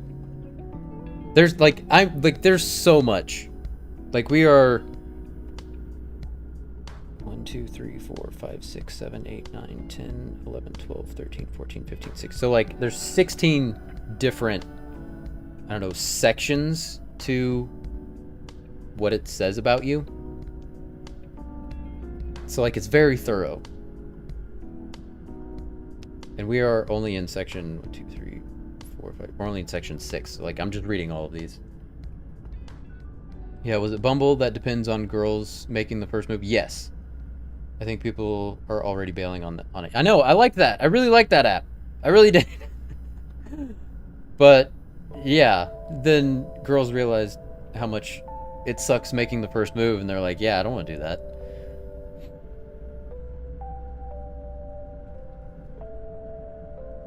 Oh shit, hold on. I just got a message real quick.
Hefty, hefty, hefty. What up, buddy? I'm gonna go deathless for the rest of the time, just for you guys.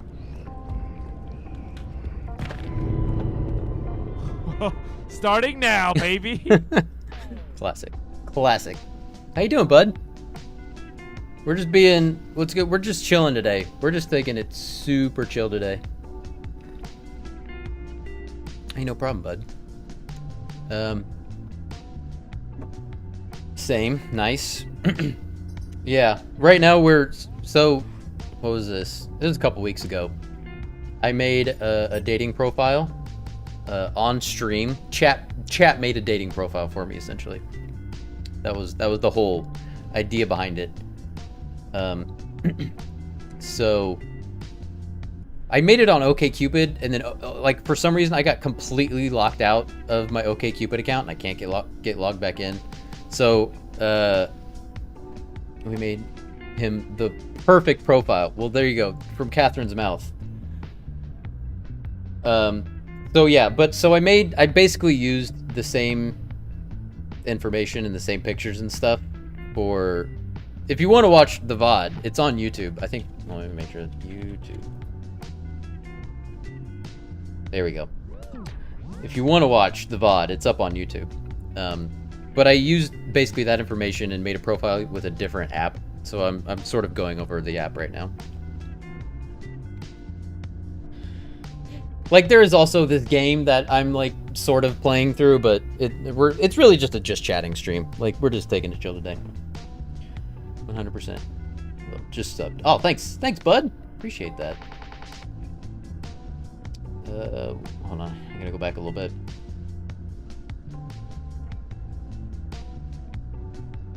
I liked the idea, but the result was what you'd expect. Yeah, exactly. And like, me and Fletcher have had this conversation before. Like, you get on a dating app, and like, there's that meme that like, you don't just say hey. And like, I feel like this, and of course I'm generalizing here, I know, but girls give guys a lot of crap for just saying hey, because you shouldn't, like, put a little effort into it. But then you flip the script and you expect girls, you require girls to make the first move and say the first thing, and you get a lot of haze. And it's like, really? Like, how, this is not any better. I still have to be the one to put in the effort if you're just gonna say hey. Like, this, it's goofy. People are goofy. Dating is hard. Cause what if you're wrong and they don't feel the same way? Yeah. I mean, that's just dating. Also, some people like to be pursued and will give you so little to work with. Yes. Like I remember specifically like the last time, like this was like a year ago basically, that I was really like, all right, let's get out there and do this. Like there was this girl and she was super cute, and like she had a pretty good profile, so I was like, I got a lot to work with here. So like I started messaging her, and I was like, referencing the profile, and I was like coming with really clever stuff to say, and then she'd just be like, yeah, haha. And I'd be like, okay, so I'd like find something, or like even continue. Like I was on my A game with this girl, all right? I was on my A game, and she was giving me so little. Just like, come on. And at that point, it's just like, well, if you're not gonna try, then I'm not gonna try,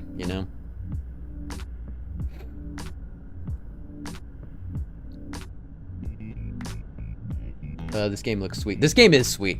I've been talking a lot about how awesome this game is. I love this game.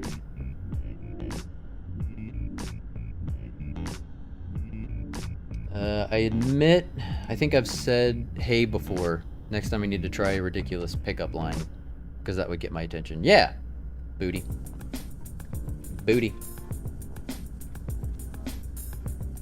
How you doing, Toad? We can start. Right away. Right. You and me. Left. What side? Left. You going left? I said right. Right. Left and right's real hard, to be fair. Okay, I'm going on the right hand side. You're going on the left. Okay? I'm going on the Okay, side that I'm good. standing on.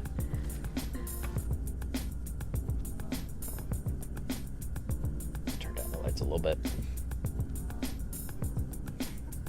Okay, no, that's too dark. Yeah, whatever.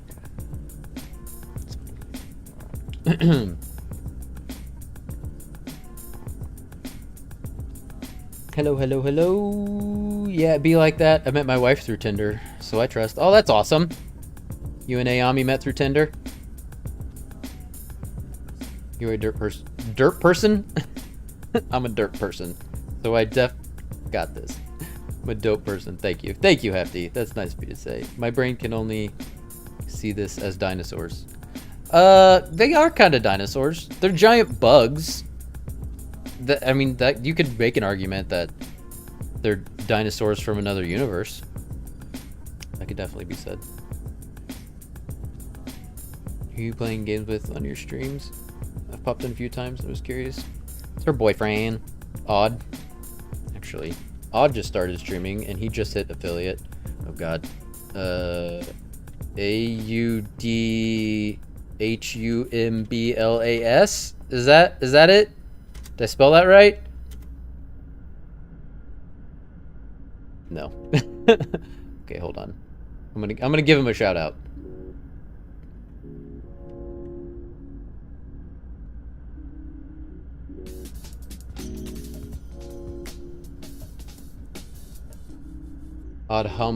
It's a 5. Oddhumbla 5. Not an S, it's a 5. I was close. I was real close.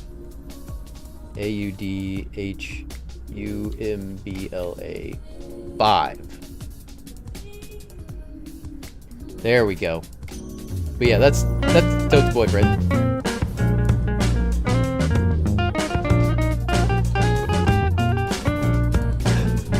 Apparently, he does not have any clips, so.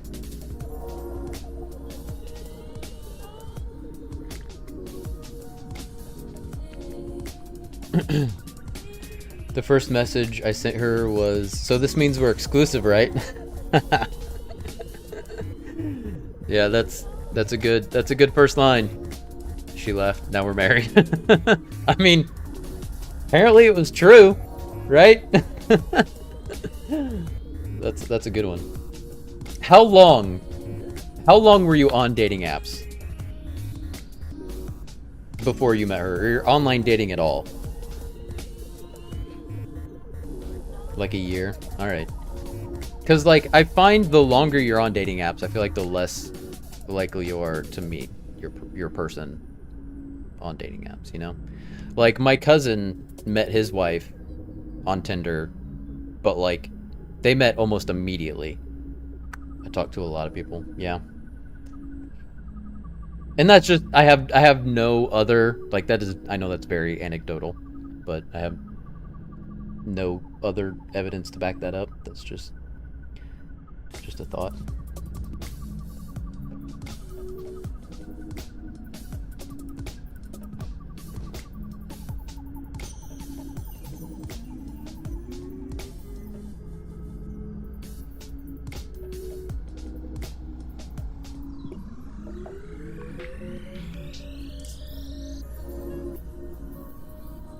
Gotta remember to do that.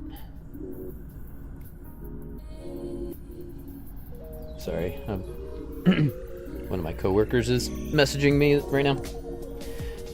Figured I'd just take care of that real quick. You can meet people other ways online. My best friend met her hubby through an online Pictionary game. Oh, really? And I've always said this, like, I'm not opposed to meeting people on Twitch. Like, you know, the thing is, like, it's just, Twitch is not a dating site, so I don't want to, like, be on Twitch with that mindset, you know? I don't want to be like, I don't want to like scour Twitch for a potential partner. But like if I meet someone that way, like that's great, you know? Sounds kind of weird, but I went into it each time trying to meet someone new and have a fun time. No real outcome plan, much funnier that way. It was a bit stressful sometimes, but honestly, I really enjoyed meeting new people like that. That's a great mentality. I think that going into online dating, like just having fun, meeting people. Like, what is the downside of that? Like nothing, right? Even if you don't meet the one, you could still potentially make great friends, you know? Yeah, I think Twitch is a way to connect with people with common interests, but I can see it being tricky to know when to make a move. Yeah. Scream! No, definitely try to marry a Twitch streamer. They make so much money, probably. Yeah, let me tell you. As a Twitch streamer, I can verify we make tons of money. So much money. Guys, I own my own house. I'm just saying. I have made at least $10 since I started streaming. So much money. So much money. Let me give you a quick shout out your script. They don't know where I am. I like literally. time over, I'm just standing in the shrubs. I can't show my face in this room again. That game was so much fun. That was one of the greatest streams I've ever seen. You need to play that game again. God. That was fucking fantastic. My face hurts. No, I'm not gonna ready up. We're gonna change room. Alex, are you good?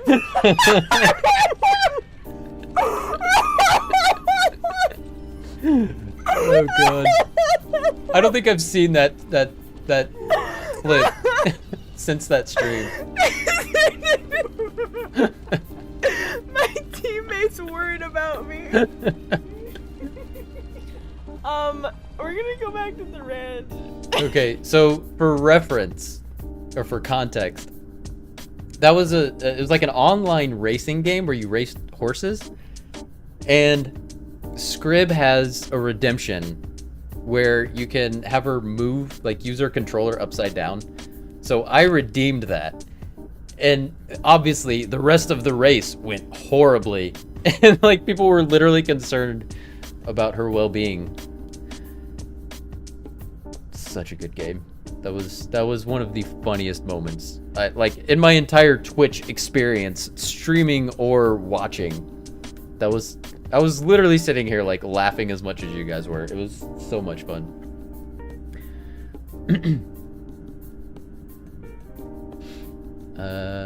Meant a lot of people were where we didn't exactly match up, but still had a chill or fun night for sure. Yeah, nice.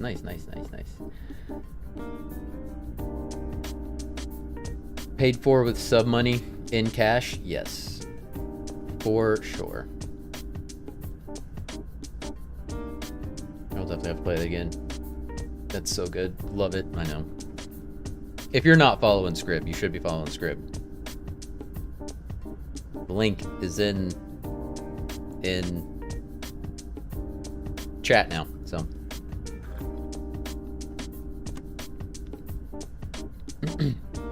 Thank you for clipping that. No problem. I wouldn't have been able to live with myself if I didn't clip that.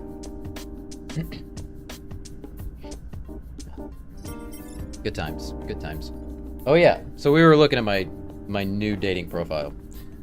Although we're not really looking at my profile. I mean, you guys, it's like I'm like literally I just took the pictures that you guys voted on and kind of said the same things, like, so you know what it already says. But we're looking at it. So this app is called Boo, B-O-O, like Boo, and we're reading my enneagram type. Okay, so this is flirting tips. Do, and this is apparently what I haven't actually read through this. What you're supposed to do to flirt with me.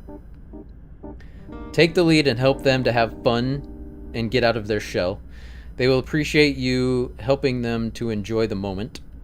Acknowledge and appreciate their generosity and kindness. Show your dependability by following through on your word. Being on time. I don't really give a shit about being on time. I'm late all the time, so like I totally understand. And showing your commitment. Be polite, empathetic, and respectful. I wouldn't want to be late on a first date. All right. I'm not going to pull a kicker and be late on my first date, because that would obviously never work.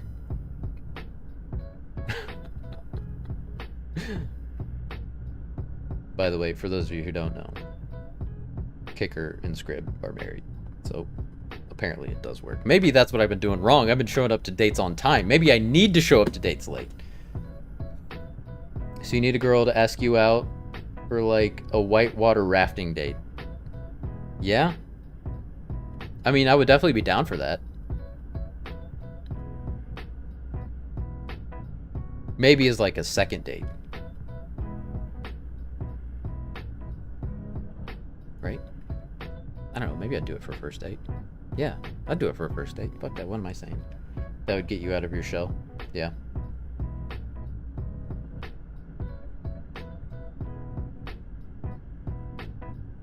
What's an ideal first date? I don't know, something that's like, I know a lot of people say like you're just supposed to have coffee for your first date. I'm just like, I get that. Like it would, like I don't think a movie is a good first date. Like that is the classic like go-to, but I'm like, but you don't like you're just sitting and watching a movie. Like you're not gonna learn anything about that person. To be fair, I was 30 minutes early for the first time in my life, so I ended up waiting an hour total. My only successful first date from dating apps was duck pin bowling. Yeah, but that's the kind of thing I'm thinking. Like, go to the zoo. Go.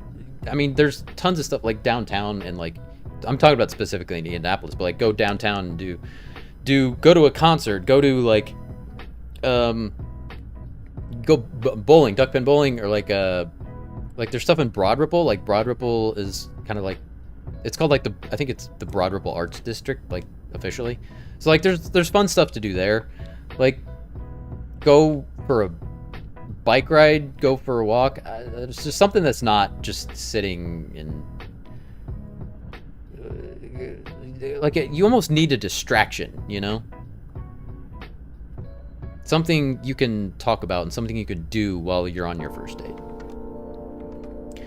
Movie, definitely a rough first date, yeah. You are a patient person. Yeah. No, I was at my favorite nature trail, so I was vibing. Well, there you go. See what I'm saying? Yeah, like go to a park. There's a ton of parks around town. Like we even got like White River. Walk the canal. I love the canal downtown. Can't talk on a bike ride. Yeah, maybe that's not the best example, but we went ice skating and then to a club. Oh, that's cute. Ice skating, that's a good one. That's a good one. If I was waiting at a coffee shop, I probably would have left to go for a walk. Yeah. Video games and dog walking lifted so much anxiety. Canal. Yeah, we've got a really cool canal in downtown Indianapolis that like goes right by like the state museum, and it's called the Idle Jorg Museum, which is like an American Indian museum. And it goes through like really cool apartments downtown, and it's my favorite part of downtown. When when we were in like late high school, like basically from the time we could drive to the time we could drink legally, that's what me and my friends would do. We would go downtown and walk on the canal. Because all you had to do was like get down there. And then the canal was free. So like, I mean, obviously it's like you just walk on the canal. Well, yeah, I think arcade bars would be fun, because then you could even get like a little competition going, you know? And again, with like the bowling, like a little bit of competition can be fun. Caffeine elevates anxiety. That's also a good point. You want to be at your chillest, right? Maybe not the chillest, but you want to have like heightened awareness, but not so chill that you're like boring and sleepy. Yeah, I'm sure 95% of coffee places also have tea. But still, like, just sitting there and talking, I think it would fuel anybody's anxiety, you know? Yeah, that's not going to be a problem for me, but yeah, I can see that. I can see that being a good tip. Don't smoke weed on a first date. Arcade bar sounds fun. Yeah, and we've actually got a couple of them here in Indianapolis, so.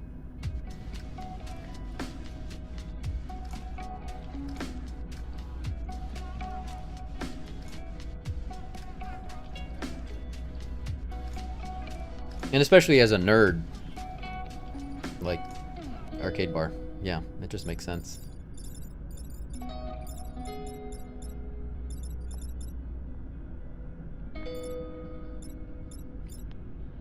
I wish this guy could move around, people.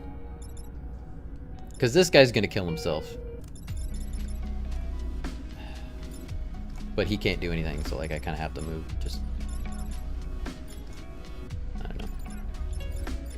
Actually, that's not a bad idea. Take out this guy, because he can go around there. You can go through your own people, but not others. Not enemies. Second date token is perfect. Yeah. I feel like if you do something where you can be yourself, you'll have a great time. Yeah. I immediately liked you the first time I saw your stream. Yeah?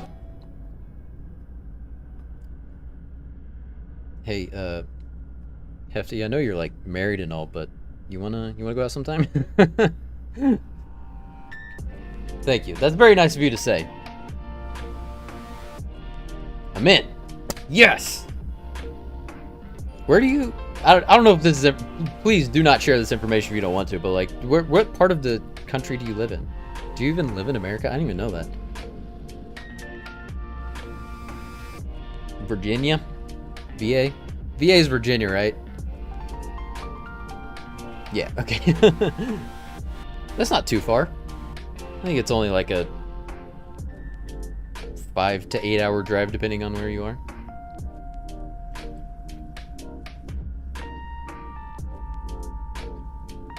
See, you can ask people out. Yeah, when there's no pressure behind it. Match made. Are we gonna have to keep this a secret from Ayami? We did it, guys. Mission accomplished. I need to get a George Bush quote. Mission accomplished. Although I don't know if he ever actually said that. It was just like the big sign on the ship, you know what I'm saying?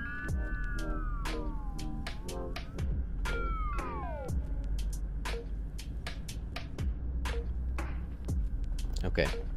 Let's see. Let's see what you should not do. Wait, this is what you should not do for a protector. Don't embarrass them publicly. I feel like that's just generally good advice for any human. The anxiety will haunt their vivid memories in a never-ending playback loop in their heads. Yeah, right? Yeah, that's, yeah.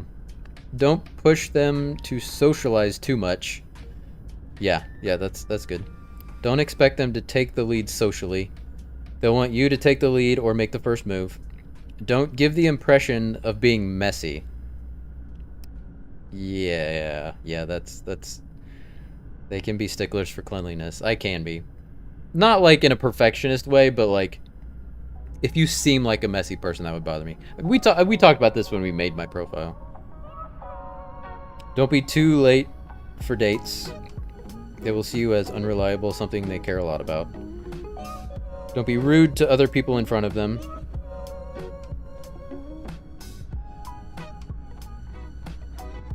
I want to say like that's true for everybody, but also I can see like there's probably certain people that like to have a protector, you know what I mean? Like some people like when their partner is jealous, you know? So I can see someone who would like someone to be like a little bit rude if it's like defending their honor, you know? I don't know. I'm sure there's people like that. Don't put them in a state of uncertainty and surprise all the time. Yeah, that's fair. I like my stability. My date is rude to waitstaff. Oh yeah, no, that's immediately like that is a red flag, and I am out. You'd be surprised how some people want to just see their partner as an alpha. Yeah. They can be turned on by dominance. Yeah. That's a better way to say it, yeah. Relationship material. Values they'll cuff you for. I think that's a good thing. Cuff. I think they mean like want to lock you down for it. Mistreating any service worker should be a deal breaker. Yeah, for anybody, yeah. For sure, if they are rude to people, I'm out. Yeah. Respect their feelings, values, and principles. Respect their privacy, and need to take things at a slower pace. Yeah, that's true. Be dependable and reliable. Be clear about your expectations for the relationship up front. Yes, especially as I'm getting older, I'm finding that just like more important. Not that I mean, it's always important to be upfront and honest, but like, I don't know. There's almost like games to be played. I don't know how to say this. I don't know. As I get older, I'm just like, I have less tolerance for that. It's just like why would you not be completely honest?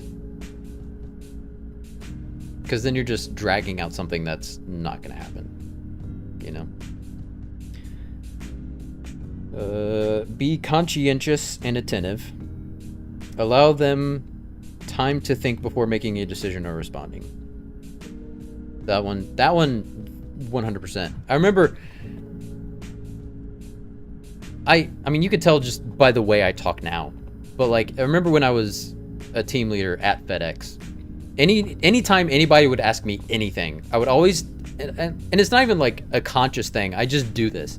I always take a couple of seconds to make a decision on anything. Even if it's a very simple question, I'll always just be like, yes, this is the decision I want to make. Yes. Okay, yes, do this. So definitely give me time to process. Don't instigate conflict or yell. Yeah.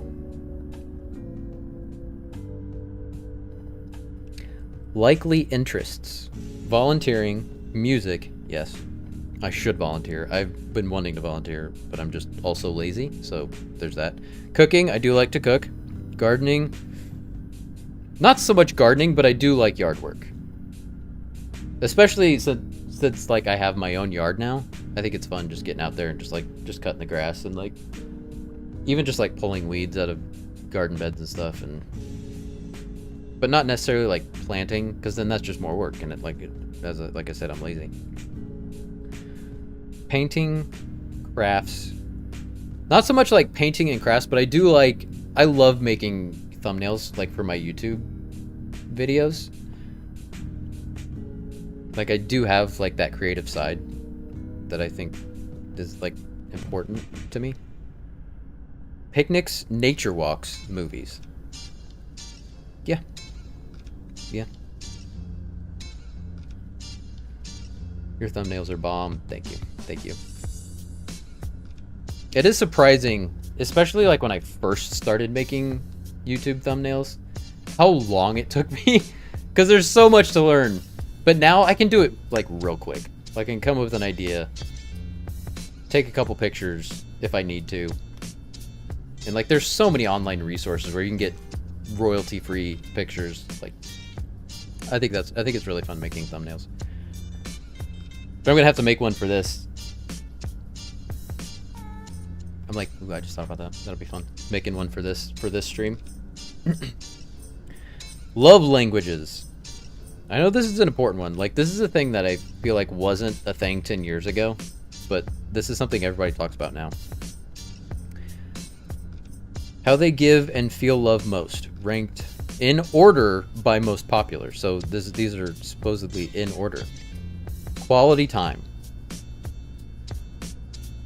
I feel like I should read these backwards, but that's the first one. Quality time is the most important. Okay, I'm gonna read the rest of these, see if I agree with that. Words of affirmation, acts of service, physical touch, gifts.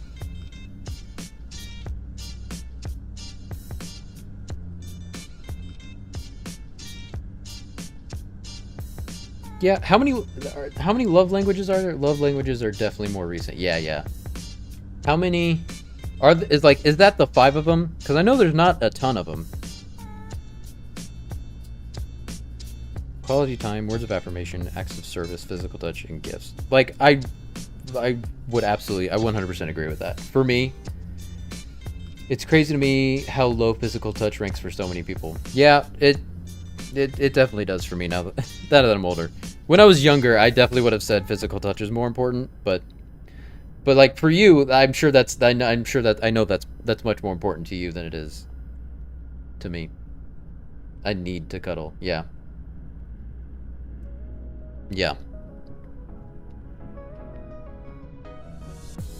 Like I remember like the first girl I ever dated, she was like, if we could never touch again, would you still date me? And like as a horny teenager, I was like, man, I don't know. But now I'm just like, yeah.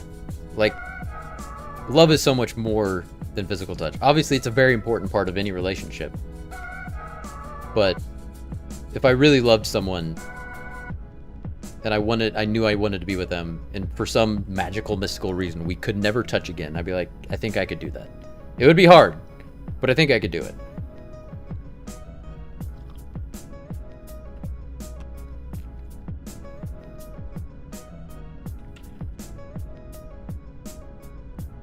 Okay, but yeah, what is it? How many love languages? Love languages. The 5 love languages. Yeah, okay. I just typed in love land into Google. The 5 love languages. So yeah, there are 5, and that's the 5.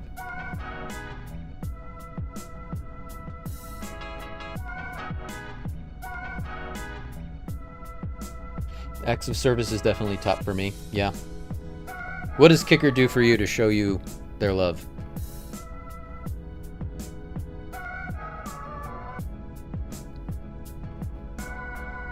Love philosophy. Protectors are people with deeply held values and beliefs. Gifts is non-existent for me. Please don't give me gifts.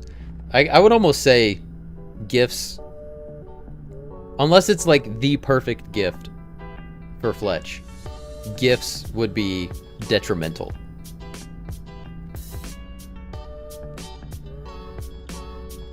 Like, as someone who has known Fletch most of my life, I know that for a fact. If it's not the perfect gift, don't even bother. Because it's just more stressful to him. And I totally get that. Like, again, that's number 5 on my love languages. Like, I agree 100%. Like, gifts is the least important to me. I'd rather not have a gift at all than a shitty gift. Or not even a shitty gift, just like a meh gift. Can I put it on my wall? Does it match one of my room color schemes? If not, I'm good. Yeah. Okay, they need to see that their partner shares their values and beliefs to see a future together.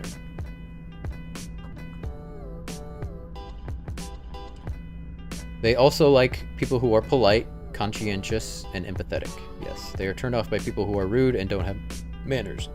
Being on time. This is just kind of repeating.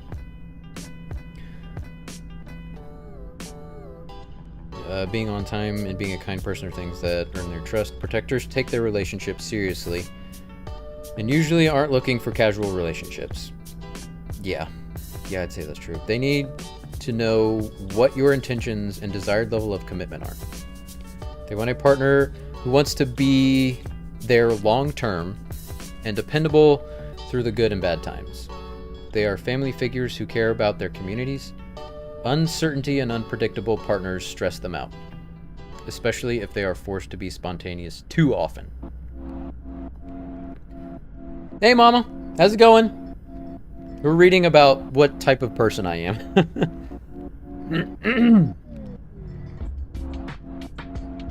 According to some online quizzes. There you go. That's a good question. What type of person do you think I need? What type of partner do you think I need?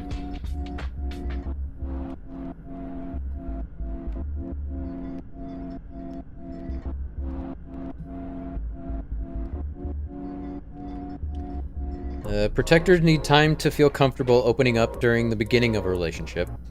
The thought of expressing themselves makes them self-conscious and embarrassed.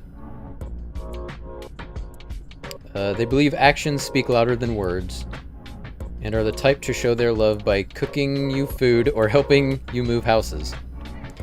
They're very private people who hope to find partners that can get them out of their shells and listen, and good to know them and their interests and hobbies. And get to know them and their interests and hobbies. Yeah, like that's totally me. Like, it's almost weird how much that's me.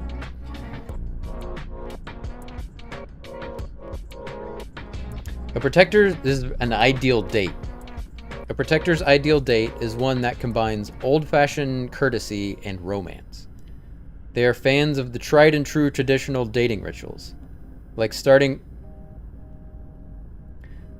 off with a dinner and a movie and getting to know one another. We were just talking about this. That is a terrible. Movies are a terrible first date.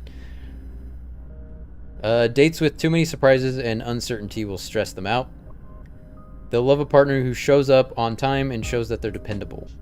They also like if a date treats themselves and others with kindness and respect. And last but not least, partners that can help them get out of their shells and live a little. And live a little will win their heart. Alright, that's probably the farthest from... Of all the things we've read so far, that's probably the farthest from accurate. Relationship fear. Protectors deeply crave security and certainty in their lives. They worry about being subject to constant change with an unpredictable partner. A lot of this stuff is just repeating at this point. The only advantage of movies is if you go to dinner afterwards, you can talk about the movie as a conversation starter. Yeah. But there's so much more you could do. But that's a good point. Movie and then dinner is definitely better than dinner and then a movie. Just makes for an awkward end to a date, you know?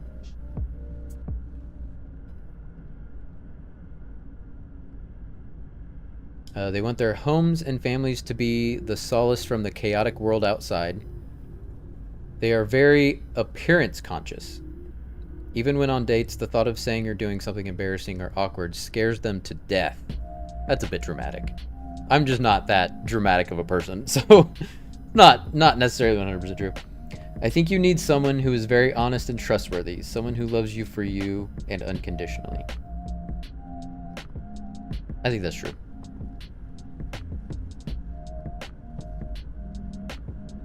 Yeah, I agree with that, Mama.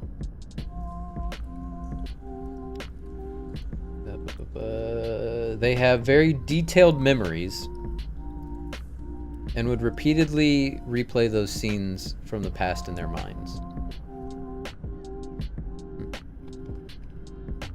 Secret desire. Uh-oh, should I even read this? My secret desires? Ooh, let's see how true this is. I don't know what this is. While protectors are known to be stable and traditional, there's a hidden side to them that's imaginative and wants to explore the unknown. When alone, they may enjoy brainstorming new ideas, linking random occurrences, thoughts, and patterns, and imagining future scenarios playing out. It's a side of them they usually only show to those closest to them, so they won't feel like they would be judged for this whimsical display. It also comes out in their quirky, unconventional sense of humor. Do you think I have a quirky, unconventional sense of humor?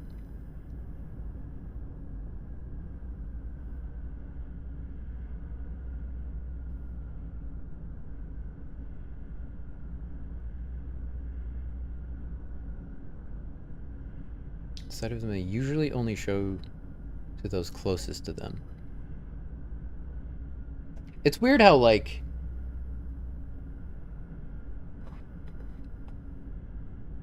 Twitch, I guess, like, you can almost think of Twitch as like a relationship. Of like, I've done this for so long that, like, I'm very comfortable doing things on Twitch that, like, I wouldn't do with, like, random people, like random strangers, you know?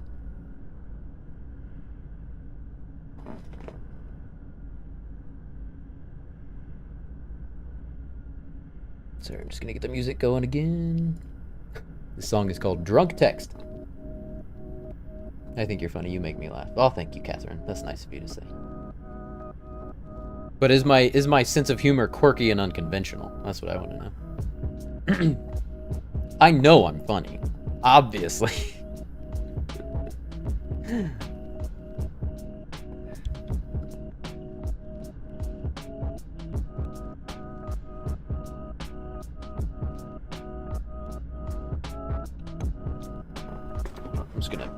It's dark out. I'm gonna close my curtains real quick.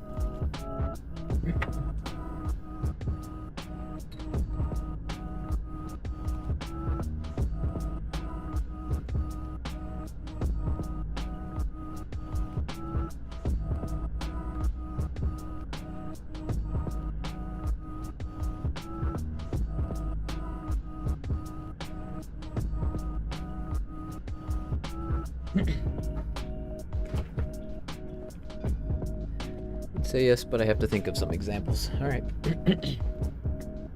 I mean, you have hundreds and hundreds of hours of film to go through if you need a reminder.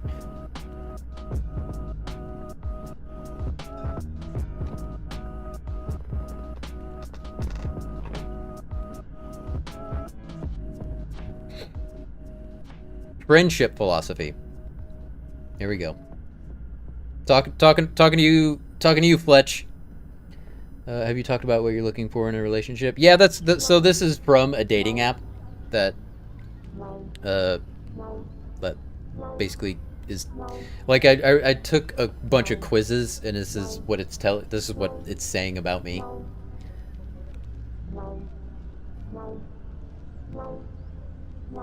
ISFJs, which is my Myers-Briggs type. I think that's Myers-Briggs, right? ISFJ, whatever those are. Gotcha. ISFJs love to shower people with generous support and appreciation. It's a breath of fresh air to meet these loyal, warm, and kind-hearted souls. They know how to keep their word and honor their commitments. Despite effortlessly gravitating others toward them, protectors carefully select their circle. They desire sincere connections with people of character and the same wavelength.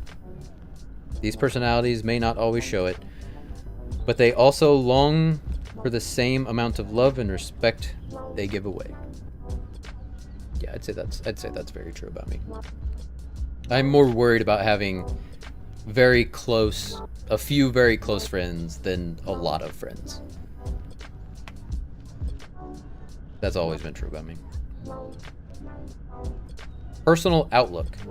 ISFJs have an optimistic yet practical mindset. Protectors work their tails off instead of whining and slacking off. I don't know about that. I don't know if that one's true. They do not tolerate low quality output because they want to be at their best regardless of who's watching. Yeah, I am more worried about getting things done correctly than quickly. You don't whine, you slack and you own it. Damn straight! Absolutely, Fletcher.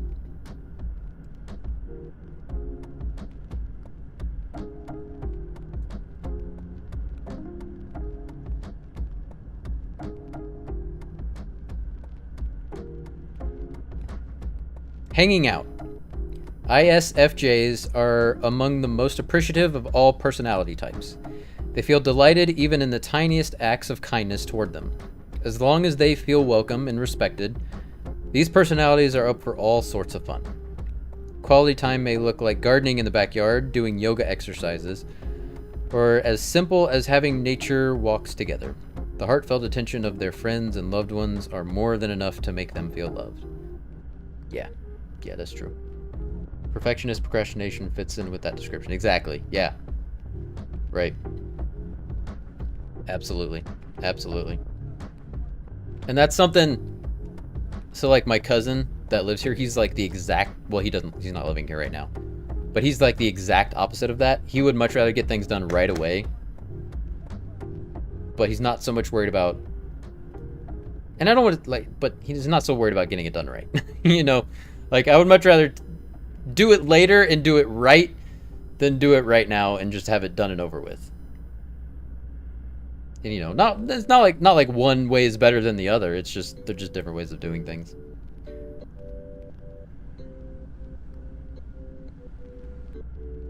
Kicker is so much better with the Myers-Briggs types. I always forget the letters. Yeah. Remember your friend that I met during your wedding? It was all about Myers-Briggs.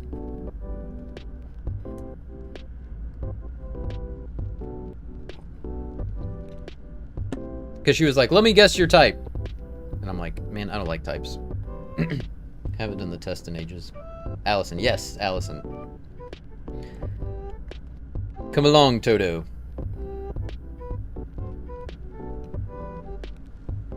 Communication style. ISFJs converse with grace and gentleness. I think I'm very gentle. That's true. I think I'm in ISFP. I don't even know what the letters mean. Introvert, sensing. What am I? ISFJ. You're an ISF. Let's see. God, there's more. Feeling. P. I don't know what the P is. J for me is judging. I guess I'm very judgmental. I don't know. Let's go back. Communication style. Converse with grace and gentleness. They serve as a reliable emotional backbone to those who feel weak and vulnerable. Stylish, fabulous, and pretty cool. Yeah, that's accurate. That is accurate. Oh, I love it. It may take time for protectors to express their feelings and thoughts, but once they do, they always do it from the abundance of their hearts. Stereotype. Many mistakenly believe that ISFJs are rigid and unenthusiastic individuals. In reality, these personalities value privacy and reserve their energy for the few they truly connect with. That's very true. Oh god, that is very true.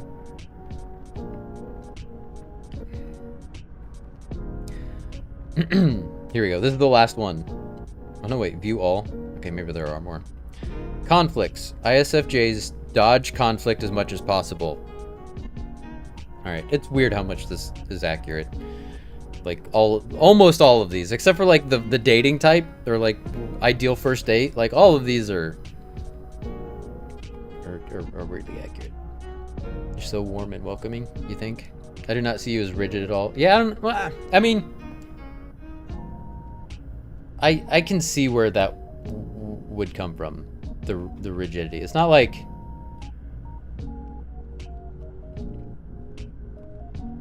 I don't know. I do have, like I said earlier, like, I have very strongly held beliefs, but, like, I like to think that you can change my mind if you present a good argument. K-Nite is rigid in his lifestyle decisions. Don't try to get this man out of his routine. Yeah. Like, I'm very frugal. And I don't think that's ever gonna change. But you're not judgmental. Yeah.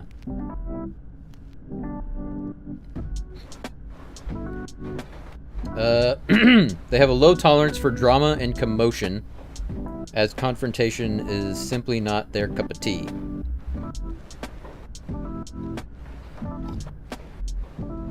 This is my cup of tea.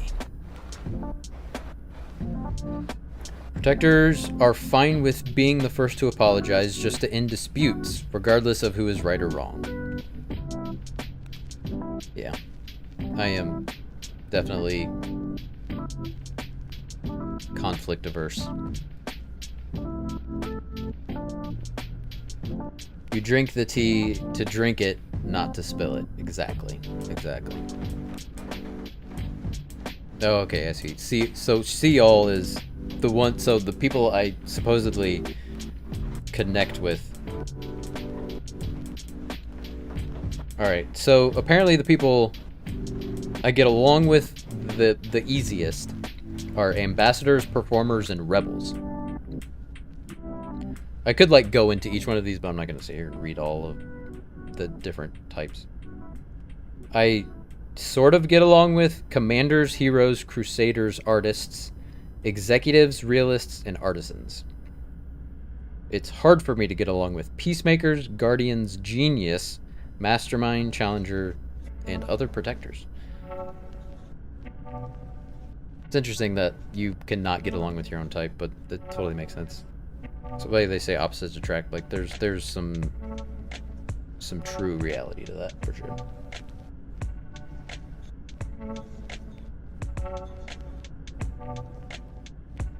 Cognitive functions?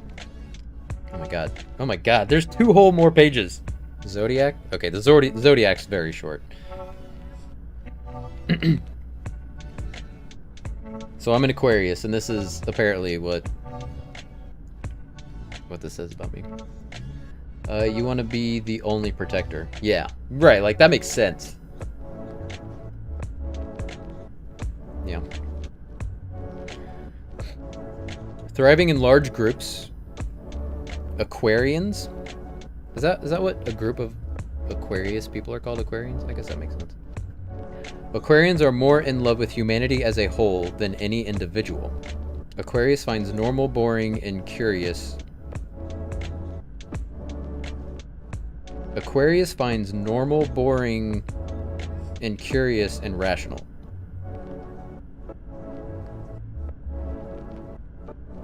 What? Aquarius finds normal, boring, and curious and rash. Wait, that's worded very weird. I'm confused what that means. I find normal boring. Aquarius finds and curious and rational. I don't know, whatever. Aquarians detest authority and dislike conforming to the status quo. Yes, that is very true. Free-spirited and peculiar. Aquarians are visionary and imaginative. They think beyond the ordinary. Aquarius possesses a unique charm and attitude. However, they can be a bit stubborn and distant in relationships, neglecting the people around them. For them, freedom and independence are their highest priorities. Yeah, that's true. Love you too, Mama. Are you going to bed, or you just saying I love you? Because I love you too, Mama. Cognitive functions. Whatever, SI. Introverted sensing. Introverted sensing bestows us with the gift of details. It consults the detailed past to gain wisdom while living in the present. We recall and revisit memories and acquired information through this function. It constantly stores sensory data to balance our current views and opinions. Introverted sensing teaches us to credit proven facts. The fact that anybody doesn't give credit to proven facts blows my mind. I'm far too rational of a person to not believe, fucking stupid. Like, proven facts are proven facts. Just proving that this is accurate. And life experiences instead of mere instincts. It counsels us to avoid committing the same mistakes twice. The dominant cognitive function is the core of our ego and consciousness, also called the hero or heroine. The dominant function is our most natural and favorite mental process and primary mode of interacting with the world.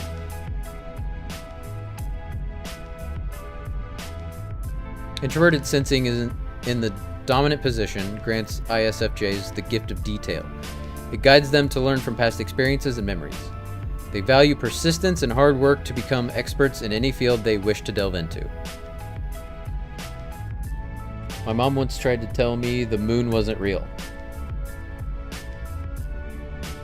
Well, I mean, how can you prove that though? Have you been to the moon? It might not be real. I love you if I'm going to bed or not. I believe in you because you're an amazing person. Thank you, Mom. Thank you.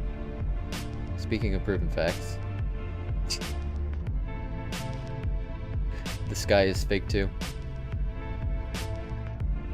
Is your mom a flat earther?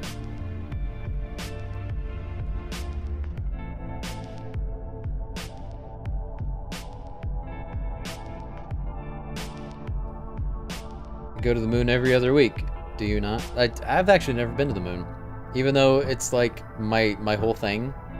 Like my K-Nite icon is a moon. I've actually never been. I know, it's surprising. It's surprising, I know.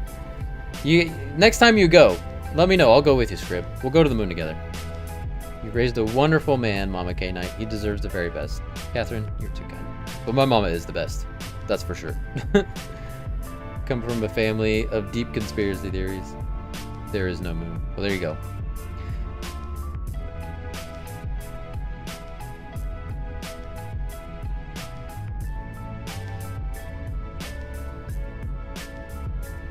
Buzz Aldrin will reveal this on his deathbed. The hologram. It's a very convincing hologram. The hologram's so far away, I mean, it makes sense. You can't touch it.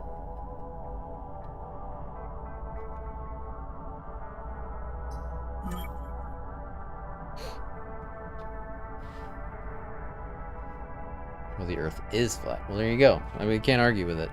Can't argue with these proven facts. Oh god. How is that? How is that a real thing that so many people believe? Oh god. Never mind. ISFJs pay huge attention to details and inconsistencies. Have you ever seen the pyramids at night? I've never seen the pyramids at all, so there's a good chance those aren't real either. Flat. Carrot on the back of a turtle. All facts. The pyramids have secret engine rooms. Jason does deserve the best. You guys are embarrassing me. Gee. Although, wasn't one of the things... I'm not good at taking compliments. Or, I don't... It wasn't that, but it was something like that. Like... I don't know. It always drives me when people are, like, legitimately bad at taking compliments. Like, they won't take compliments. Like... Especially if it's someone in your relationship with, like...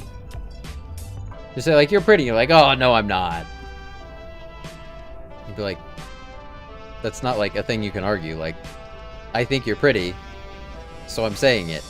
Like, just say thank you and say I'm pretty back. Like, that's all you gotta do.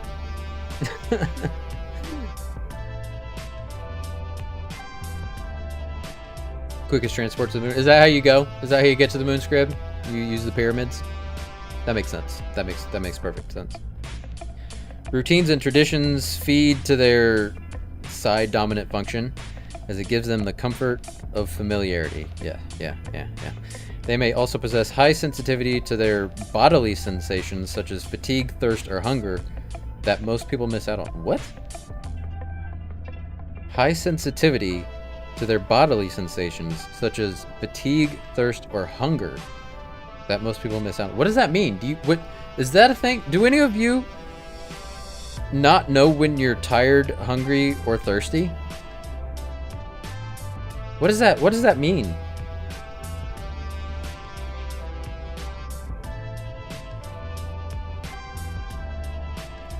The moon is projected onto the sky by the pyramids. Okay, well now I'm confused. Because that makes a lot of sense too. Are they projectors? Sect 6! Welcome! Welcome! Hey, buddy. Thank you. Thank you for the shout out, Fletch. It breaks the music. That's why we don't use that, because it breaks the music. Oh. Well, that's disappointing. That fellow looks very familiar. Amazing. It's okay. Just look away. Just look away, Sector 6. You're gonna be okay. Got two of them. That's not really good. How you doing, buddy? How was your stream?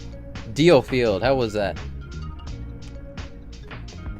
I mean, I got him, but at what cost?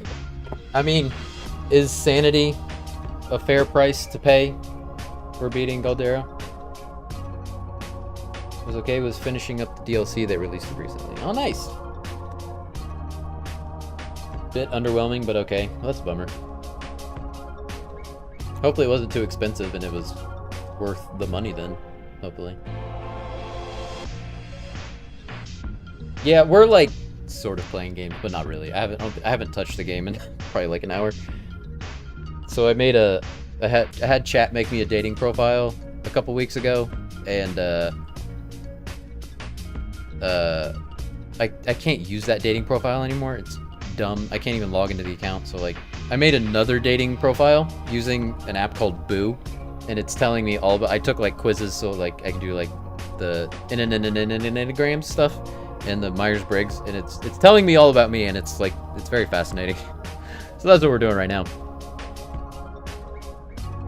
I can't complain because Squinix took me up. Nice. So I've lost nothing but a bit of time. That's not so bad. You got the content. That's what it's all about, right? It's all about the content. But I appreciate the raid, friend. I'd understand if you gotta go take care of yourself, get some sleep, get some food, take a poo, whatever you gotta do. But thanks for the raid. I appreciate it, friend. Turns out K-Nite has a quirky sense of humor and has never been to the moon. What a nerd. I know. So glad dating apps weren't really a thing when I was single. I'd have been a menace, I'm sure. Is the world a better place without Sector 6 ever having to be on dating apps? Once more into the breach, dear friends. Once more, yes. So like this game had a giant update last year that I never knew was a thing, and like I just was in the mood, so I popped it on a couple days ago, and I've been obsessed with the new update. So Fletcher's saying there's no moon. He's saying it's a projection caused by the pyramids, but then Scrib is saying that she goes to the moon every couple weeks, and that's what she uses. She uses the pyramids to get there. So like I don't know. I don't know who to believe. I don't know what's true anymore.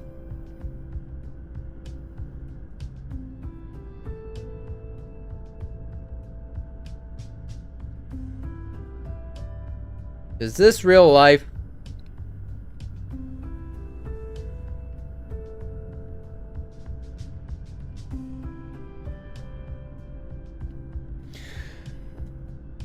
If there's no moon, where does all the cheese come from? That's a very solid argument. A flat mooner? Are you saying you got a flat ass?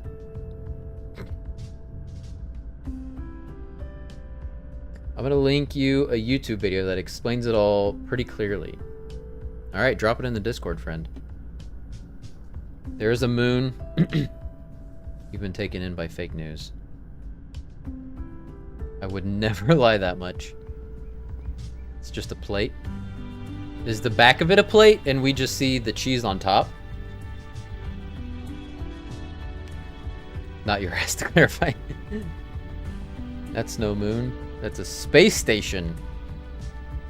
Is it a human-made space station, or do the aliens live in the moon?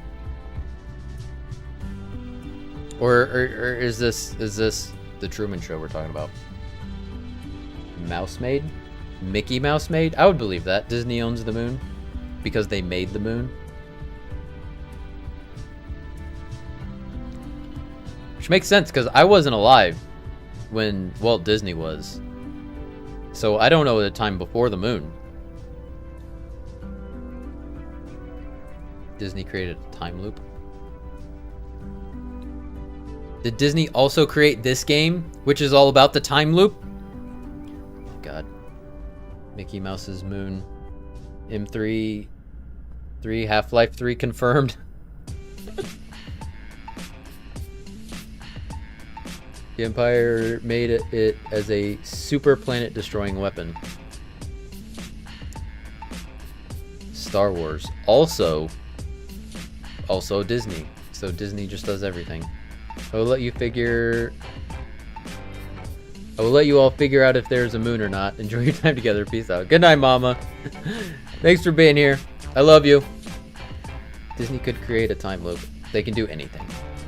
We're almost at that crucial point where they create the black hole that invents civilization. How much are moon tickets if I book with Disney? Actually, let me pull that up right here on my Disney Travel Agent website. Let's see here. How much are tickets to the moon?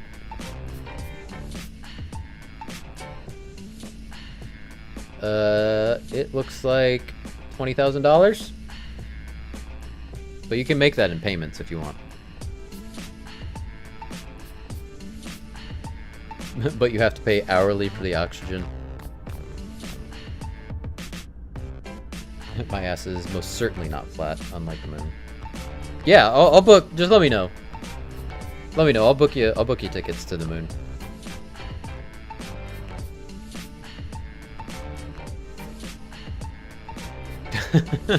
Say more. Disney is steep. It's the new Oxygen Plus app. Yeah, it's 1,200 plus oxygen, or if you just want to, it's 20,000 if you want the oxygen included.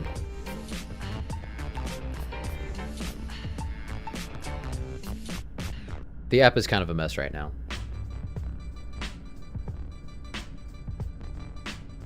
Oxygen is an extra. Makes sense. Yeah, yeah.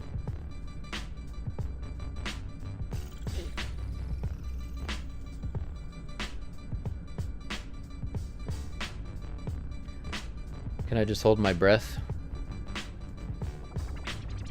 I mean, you could, but it's required that you pay for it. Whether you're using it or not, you have to pay for it. A bumpy person? I like that. I'm gonna start calling people bumpy. Yo, that chick bumpy. Not curvy, not thick, she bumpy.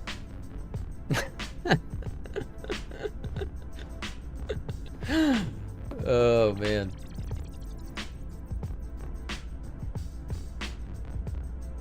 I'm about to change. So I have that Pringle Butt channel in my Discord. I'm about to change it to Bumpy.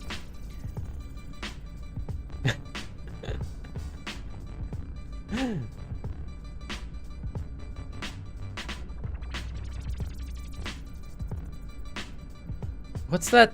Oh god, what is it? In Adventure Time, they have a song. It's not Bumpy though. Is it Lumpy? No, because it's like a play on the Fergie song. My lovely lady lumps.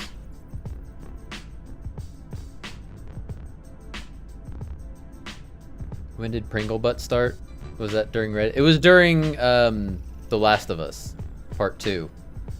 Because the what are they called? The Shamblers? The Shamblers. They were bumpy. They were real bumpy.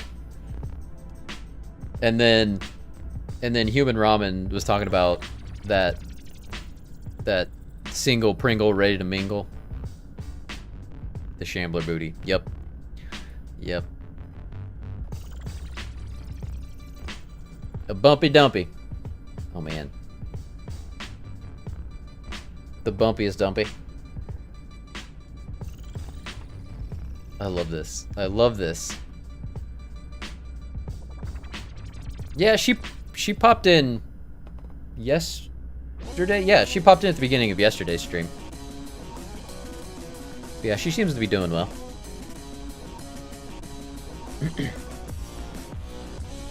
Not a frumpy dumpy. Yes. Not a frumpy, but a bumpy dumpy. No frumpy dumpy, bumpy dumpy.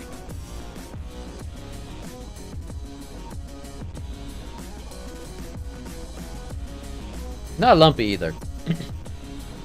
You don't want a lumpy or frumpy dumpy. You want a bumpy dumpy.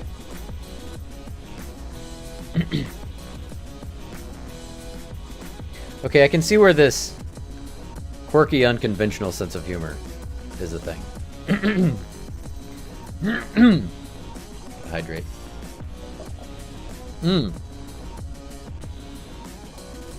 Oh, grumpy dumpy. I can't think of anything worse than that. That's when you're sick, you get grumpy dumpy.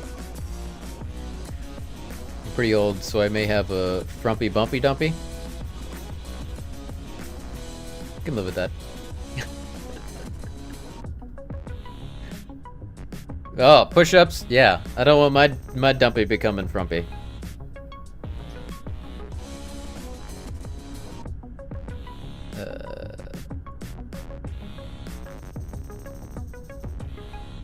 I think I'm gonna have to Yeah, you can see it fine.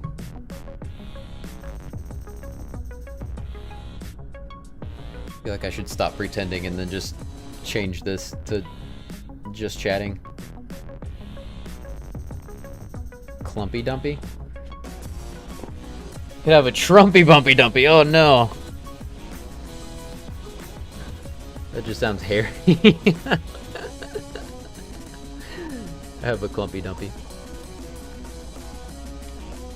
Oh god. Alright. Sit-ups. Push-ups, then sit-ups. Alright.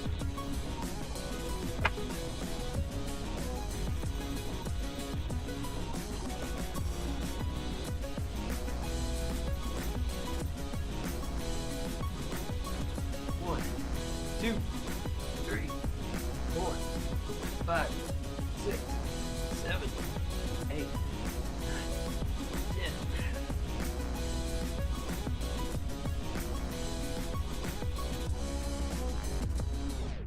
One, 2, 3, 4, 5, 6, 7, 8, 9, 10.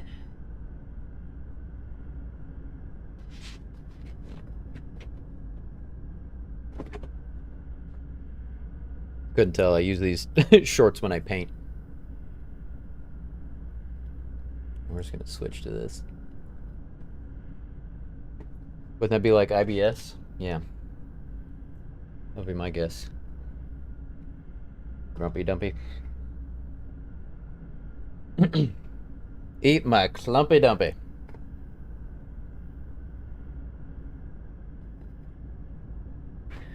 That's gross. My clumpy dumpy. Ugh, I don't want to eat anybody's clumpy dumpy.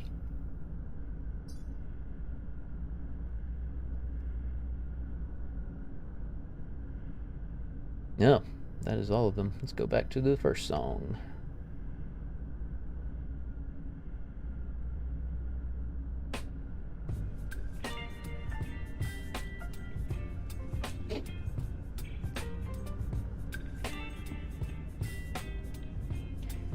Irritable bumpy syndrome. Okay, I'm gonna change this to just chatting. Just chatting.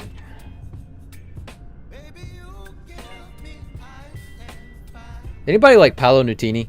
Because this song makes me think of Paolo Nutini, like a whole lot.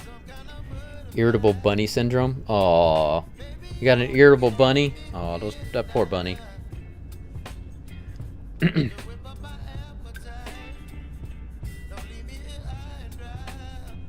Also, did anybody?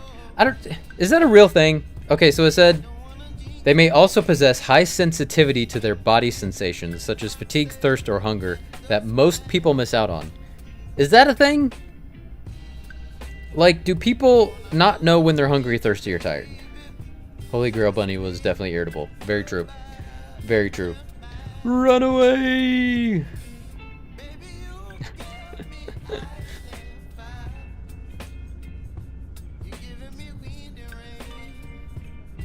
I don't know what this... Cognitive functions. They're all like, just like... Psi, B, T, like just 2 letters. T-I, ni, any. We are the knights who say ni. Man, what a reference. All the Holy Grail coming in. Ni. But this is N-E, not N-I. I would imagine it's still pronounced the same thing.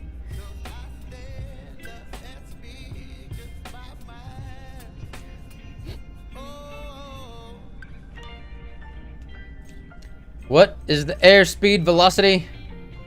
Oh god, I should have thought about it. Of a what this a bird? What type of bird did they say?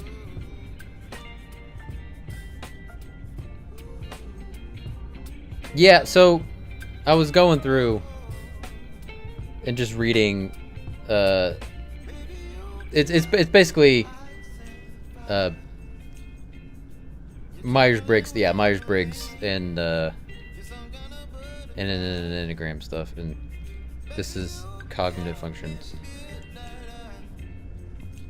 So dominant for me is apparently introverted sensing, or psi, SI. There's like even a crystal. Like what is? I've never heard of this one before. But detail. Detail is dominant. Introverted sensing. I don't know. I got better. African swallow. That's right. An African swallow. Well, you have to know these sorts of things when you're king.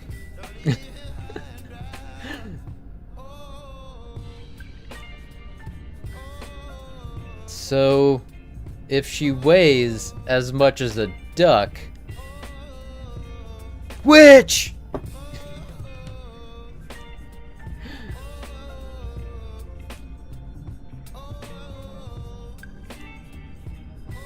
Oh, I didn't vote for him.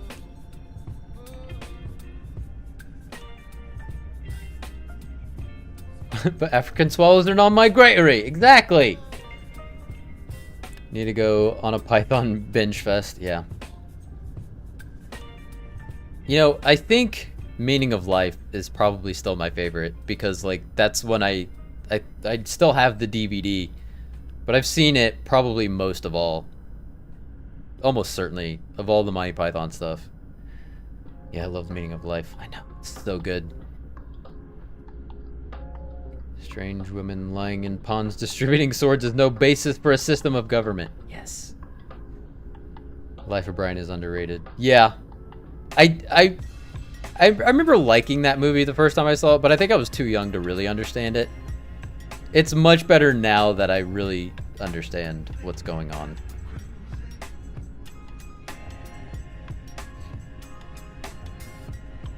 I'm in INTP, by the by, yeah.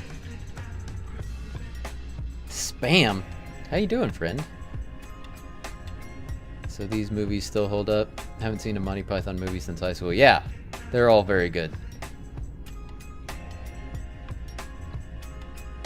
Wait, History of the World Part 2 is a Monty Python thing? I didn't realize that. I own a shirt that says watery tart.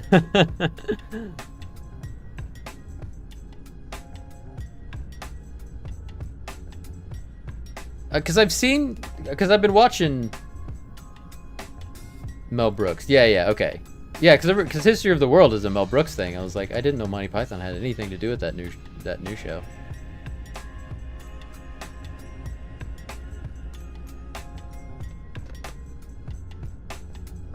Have you watched History of the World Part 2? Is it funny? I mean, it's Mel Brooks. I love Mel Brooks. So I would imagine it's probably pretty good.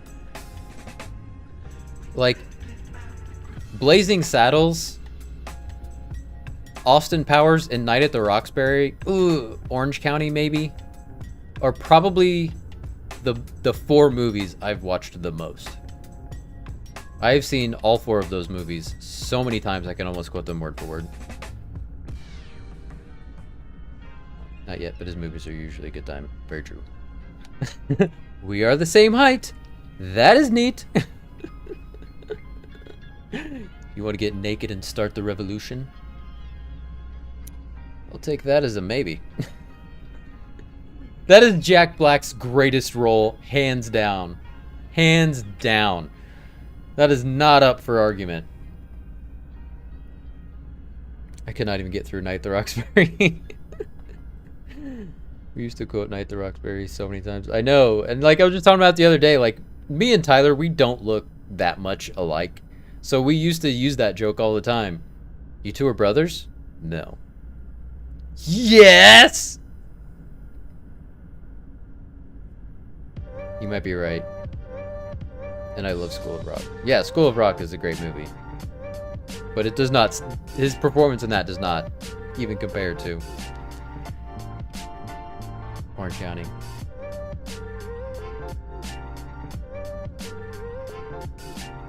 Do I have to turn on your computer? Is this just gonna turn into a movie quote stream? I'm okay with that, by the way. High Fidelity. I've only seen that movie once. Dark Helmet. I am your father's brother's nephew's cousin's former roommate. What does that make us? Absolutely nothing. I see your Schwartz is as big as mine.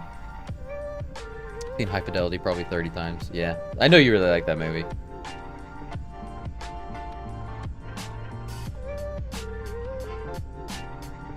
I don't know, like, I like John Cusack, but he's not my favorite by any means, you know? Like, I know Jorgs loves Gross Point Blank, and it is a good movie. Like, I like John Cusack. Like, he makes good movies. But I don't know. He's just never been my favorite. 90s Cusack was my favorite. Yeah. I feel like the movies he makes now are like, kind of like C-budget movies, you know?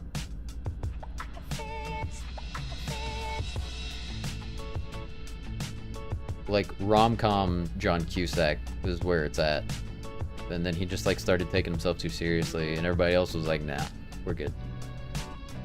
Pivoted more into politics. Yeah. Let's see what he's made lately.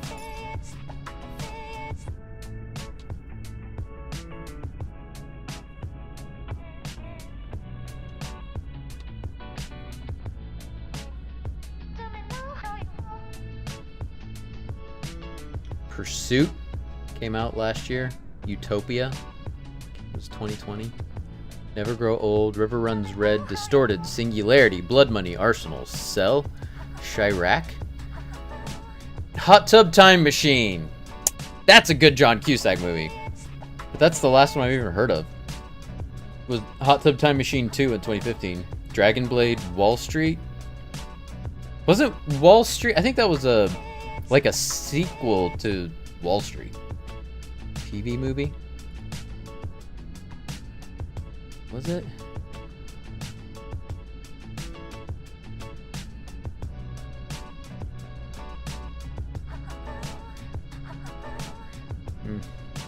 I don't know. Not very highly rated. It doesn't even have a picture. Reclaim, Love and Mercy, The Prince, Drive Hard, Maps to the Stars, The Bagman, Doll and M, Adult World, Grand Piano, The Butler, The Number Station, The Frozen Ground, We Are Not Animals, The Factory, The Paperboy, The Raven, Shanghai. I like Hot Tub Time Machine. Okay, so like in 2010 was when Hot Tub Time Machine was. And like ever since then, I have not heard of a single movie except for Hot Tub Time Machine 2 that he's done. He's changed, man. I think his sister's a better actor. That's an argument that can be made for sure. I loved her in Shameless. There's like other stuff she's been in recently, but yeah, she's great. Joan is fantastic. Everybody loves Joan, right? Has anyone seen the new Dungeons and Dragons movie that came out? No. I think I'm seeing it this weekend. Oh yeah? Let me know what you think. I'm curious about it. I've been curious about that Critical Role show. Is it Critical Role? The like Dungeons and Dragons show. Was it something Machina or something? What is that show called? I know you know what I'm talking about, Fletch. I watched the first season, it was good. Yeah. Vox Machina, yeah. Like I've had multiple people tell me that it's very good, so it's on my radar. I'm still watching Nier. I need to get back into that. She was great in School of Rock too. Oh right, yeah. And she loved that Stevie Nicks song. Like I loved that part of the movie when she's just like Jack Black is getting her drunk and she's just like starting to sing Stevie Nicks. Oh, that was so good. I enjoyed Grosse Pointe Blank. Yeah, it's a good movie. Yeah, like legit. Like I like John Cusack, but I generally don't have an urge to ever watch his movies more than once.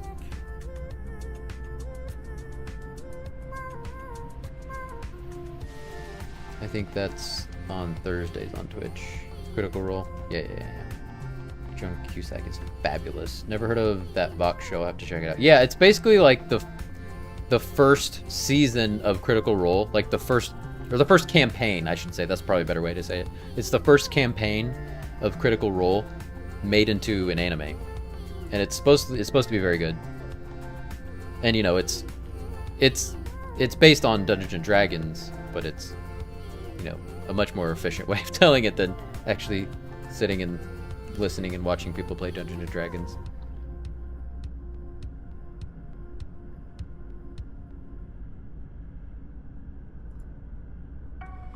Okay, I'm gonna go to the bathroom again real quick. I'm just gonna leave it on this screen, but I'll be right back.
It's not anime, it's like Batman style animation. Okay.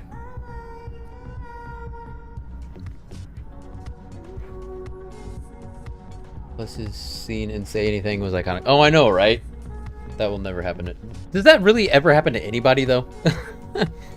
Like, 90s rom-coms are completely unrealistic. Saw Critical Role mentioned. I love that shit so much. Have you watched Vox Machina? The only movie I watched recently is Kinky Boots, which I loved, but we started watching the musical and it's not what I imagined. Oh yeah? Kinky Boots. I've only watched a bit of the Vox Machina animation though. Watched the campaigns instead. I mean, you can do both. A lot of those rom-coms are outdated now. Yeah. Very true. What was I gonna look up?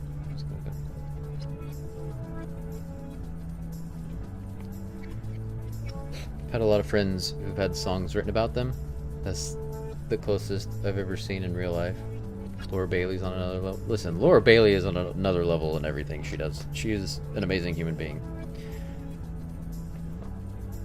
But she also voices her character in the show. Like, don't all of the characters, like all of the main characters, voice themselves? Because they're all voice actors anyways, right?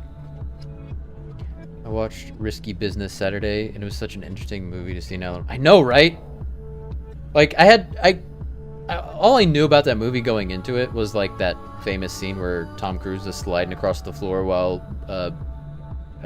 Bob Seger's playing. But you watch that movie, you're like, holy shit, this kid's just made a brothel. Like, that's what the movie's about. He makes a brothel when his parents are gone on vacation.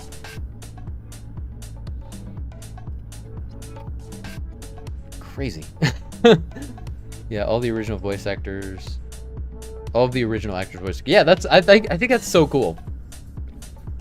It's such a cool world we're living in. I think about all the things that exist now that literally couldn't have existed like 20 years ago. like before the internet. You know, before the internet is what it is now. Like, I will never not be amazed by Shadow of Israfel. And like how creative that well, this show, let's call it a show. That series was. Cause they told a story in a way that a story could have never been told before. Such a game changer, right?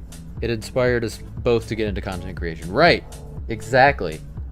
Because I remember you showing me Shadow of Israfel, and you were like, we could do something like this. And we were like, yeah. What is this? Shadow of Israfel? So the Yogscast, I talk about the Yogscast a lot. They're like my favorite YouTubers. They had a series called Shadow of Israfel on YouTube. I'm gonna put the playlist. Okay, make sure this is the full playlist. And like, it's pretty old now, but you have to think about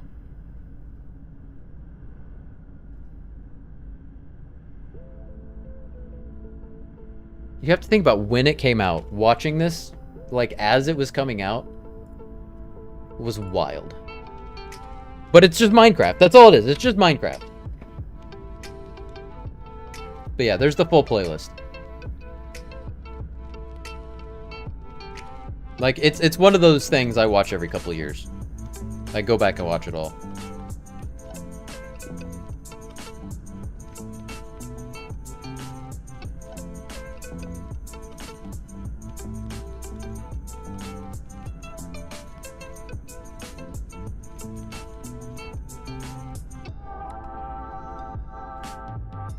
But yeah, I need to get back into the Nier show.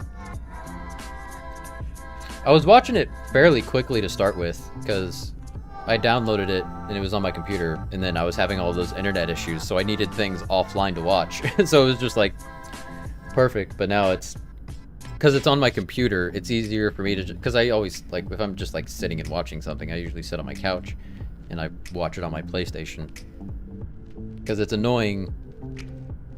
Like, if I have to pause, I have to get up and like pause it. Because I have wireless mice, but they're old and they don't really reach that far. For real, I haven't watched it since we watched it together. Oh yeah? I was so disappointed that it didn't have a proper conclusion. I know, right? And like, that does suck a lot. And like, it's become a meme with the Yogscast that they've never finished it. But it's like, it's been 10 years, like, and there's nothing holding you back. Like, they're bigger now than they've. Well, I mean, not necessarily bigger, but like, at the Yogscast network of people, they could so easily just put together a final episode. They could make a movie for the final episode. You know? But it is very disappointing that they haven't ever really finished it. And it just seems like they're never gonna do it.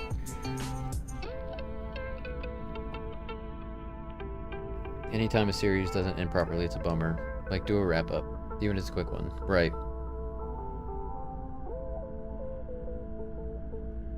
And, like, it is just, like... It'd be one thing if it was a big studio and it took a bunch of time and money. And I'm not going to say it's not going to take time and money to do a final episode. But... it would be much less expensive than, like, because they're still creating content. It's just not a final episode, you know? It was such an epic cliffhanger, yeah. And I think like a whole town like got destroyed at the end, and like it was, yeah.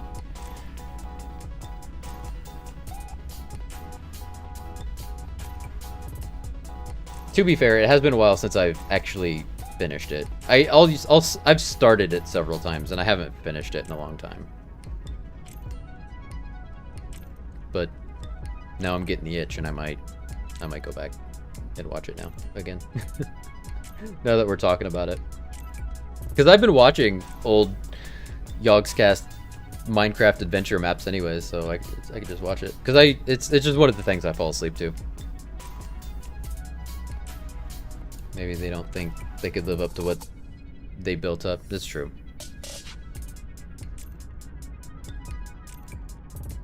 And again, it is a meme on the channel now, so it's like I think it's episode 43. Like, everybody always brings it up. When's episode 43 coming out? When's episode 43?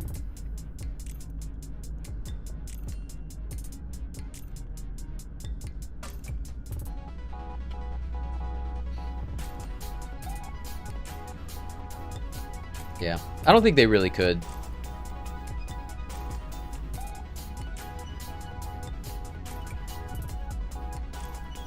I don't know. I don't know. I don't know. That was Sid. Hi, Sid. Hey, buddy. He's just saying hi. You know, that kind of looks like a mouse. Maybe he wants a mouse. Do you have any mouse toys that Sid can play with? Speaking of episode, what's your streaming plans for the future? Next week.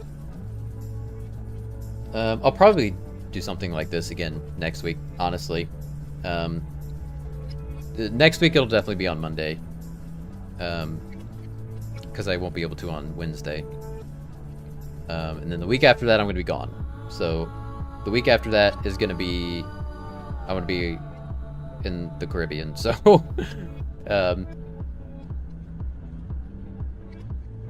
There's so many mouse toys hidden all over the apartment. You'd find one if he wasn't so lazy. He just wants to watch Twitch. Alright. I get it. He wants to watch his Uncle Jason. Yep. Going on a Virgin cruise on the Valiant Lady. I don't know if you guys heard that someone died on that ship, and that's the ship I'm gonna be on. So that's gonna be weird. But after that, I'm planning on playing We Are OFK. That'll probably only take a week or two. It's a very short game. Was it a murder? No, someone fell. They fell from their balcony onto a lower deck. So it's a haunted cruise. Yeah, I guess so.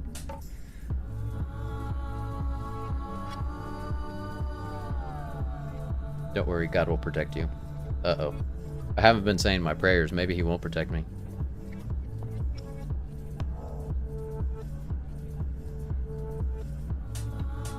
But yeah, I plan on vlogging the whole thing. So look out for that. I'm going to put that up on my channel. On my YouTube channel. I don't know how the Wi-Fi is going to be. Apparently, like, you get free Wi-Fi with Virgin. But apparently the free Wi-Fi isn't great. So I don't know if I'm gonna pay for the good Wi-Fi, because like I do kind of want to still work a little bit while I'm on the trip. But I don't know. We'll see. Don't slip. I'd be sad if you ended up haunting a cruise ship. Well, you could always come and visit me on the cruise ship. If you ever needed to get your K-Nite fix, you could always just hop on the ship. Then I'll come haunt you. Imagine haunting a cruise ship for eternity. What a terrible way. I could think of worse. Excuse me. I'm going on my own, sort of. So this is... I got this cruise super cheap through work. And so there's another agent going on the cruise, and her husband. Her husband's the one I've been streaming Bloodborne with recently. So we're all good friends. If you die and haunt the cruise ship, don't forget to vlog your experience as a ghost. Yeah. Alright. This is gonna be hard to upload it, but I'll try. I'll definitely do my best, just for you. That would be good content, yeah. Yes, this is the haunted K-Nite cruise ship. I'll wait for the next bow. You can always choose your ship, by the way, so... I mean, as long as it's doing the itinerary you want. Ghost Adventures, but with streamers trying to use their spirit box to contact K-Nite. Yeah, there you go. I'll be the medium. Call it K Afterlife. I don't know. We'll workshop it. Heard the Afterlife has really solid Wi-Fi. Good. That's good. I mean, if there's one thing I want in the Afterlife, it is definitely Wi-Fi. Definitely. Gotta get my content.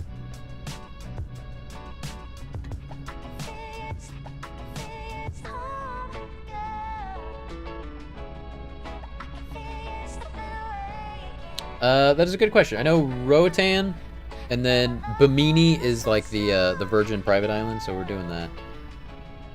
And then Honduras. Hold on, let me look it up.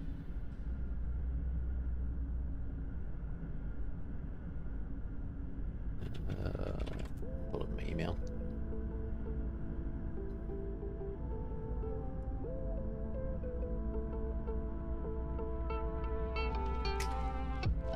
Come on.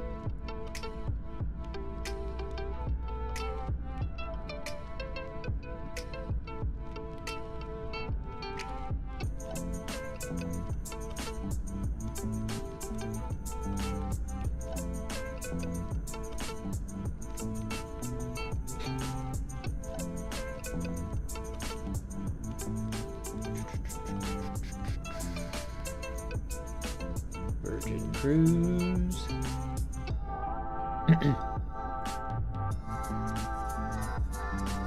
So yeah, and we start in Miami. So we're leaving and coming back to Costa Maya. That's the other one.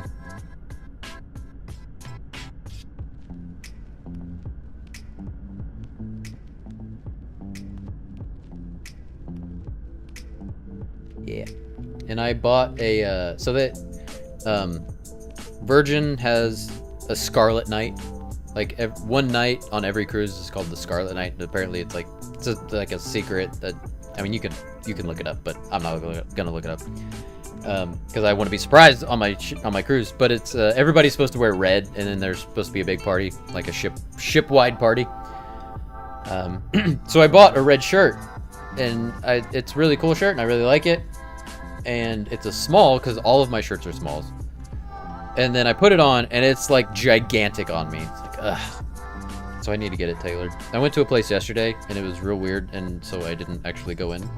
It was just like a dude's apartment, and there wasn't any signage or anything. But he had really good reviews on Google, and I was like, can you just like put the name of your business on your door? So I am like not just accidentally knocking on some random person's door. Like, yeah, very sketch. Thing is, he was like 8 minutes away, and I was like, ugh, so close. Like, I have an aunt who's a very good seamstress, but she lives way on the other side of town, so, but I might have to make a special trip up there just to have her work on my shirt. You should stop by my Animal Crossing island. Alright, yeah, for sure, send me an invite. Probably crawling with roaches. Oh, well, I don't want to visit then.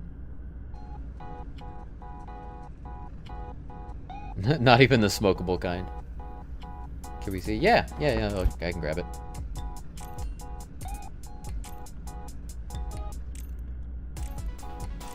In this economy, what business can afford signs? That's a good point. I know. In this economy, I can't see how that investment could pay in returns. Letting people know where your business is. Terrible idea.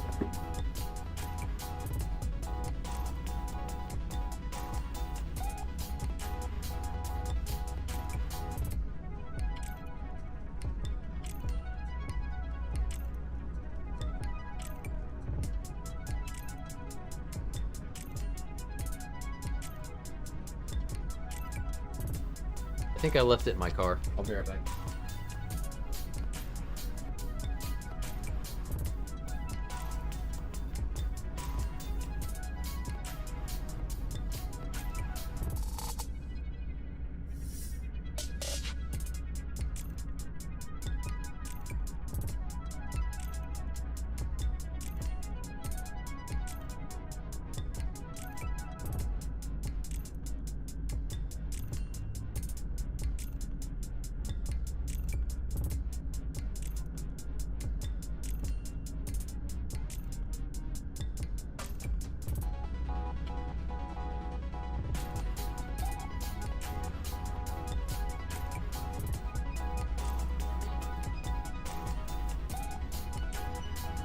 So I wanted just like a really loud, bright, gaudy shirt. So I got this one. Isn't it great?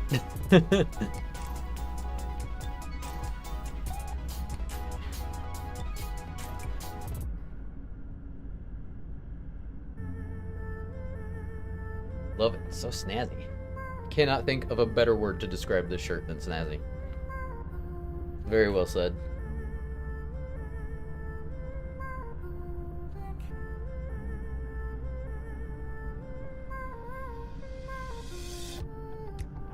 And like there was, when I was up on the other side of town, there was actually a tailor over there that I really liked, that I got a couple of shirts taken in. And he did a really good job, and he was super cheap. But again, he's on the other side of town. And he was really fast too. Like this guy was he was the best.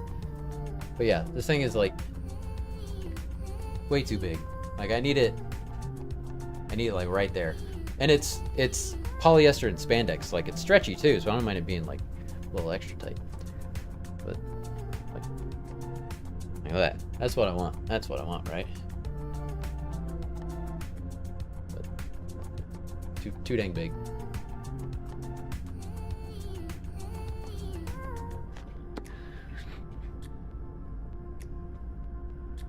I think that's fine. What are you looking for? Yeah. I want to show off most. Exactly. Yeah. Got to show off my bulging pecs. I mean, if you couldn't tell by my super sexy white tee today, my white tank. I'm showing off my hot bod. I should really work out. I would look so good if I actually worked out, guys.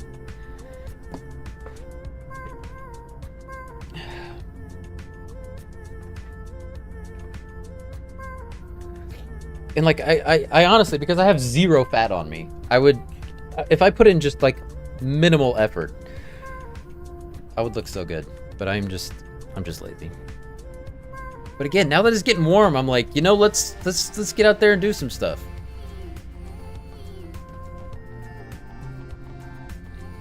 I don't know if you can see. No, but like on my bathroom door, I have one of those chin-up bars.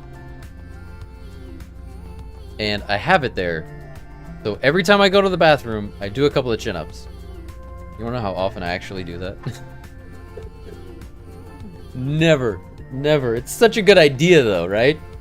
I'm just an idea man. Me too. I'm trying to work out more, yeah.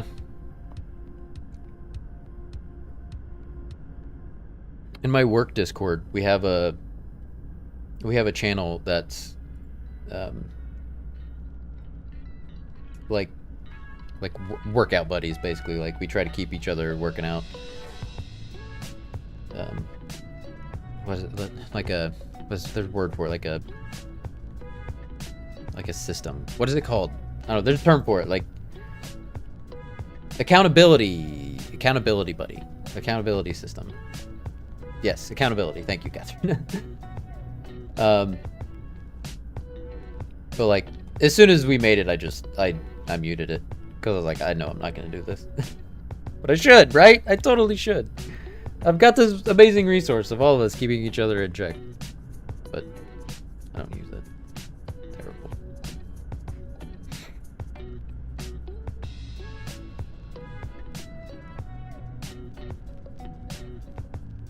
But legitimately, like, I get so motivated when the weather's nice.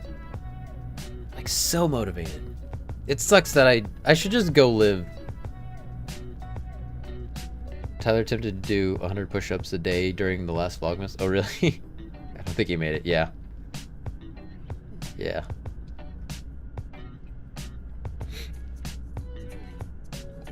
100. That's, I don't know. That's a lot.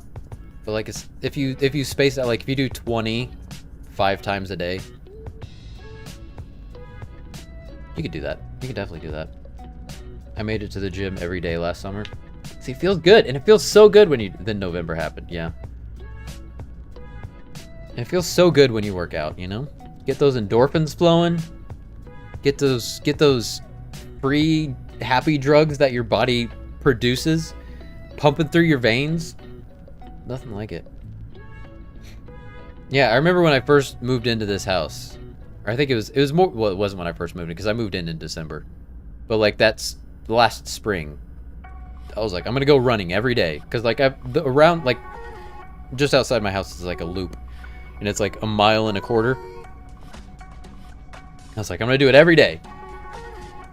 And this is definitely like just an excuse, but it is something that like bothers me. Is my hair, like, it takes so long to dry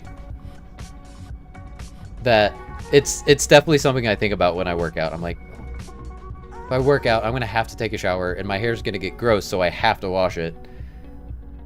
I'm just like, I don't want to do that every day.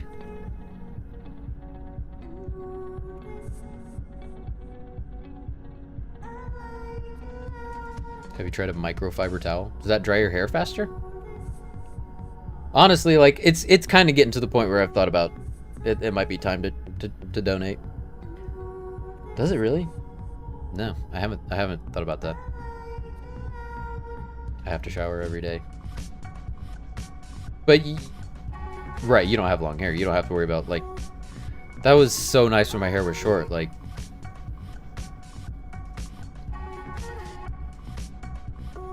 And it's not the shower part, it's just the drying part.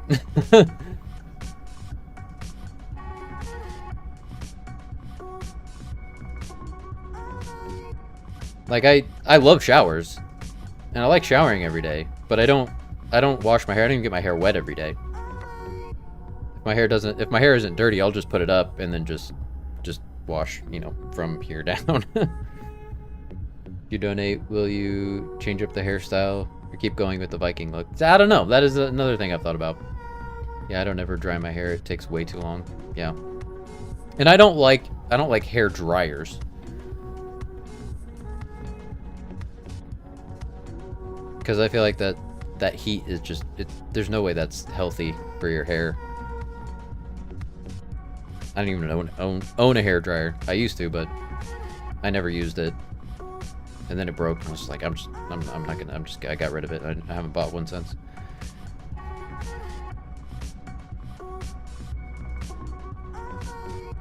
But like normally, I get tired of my hair long before it gets this long. But this is definitely the longest it's ever been, and it's because I've shaved the sides, and it's a lot more manageable.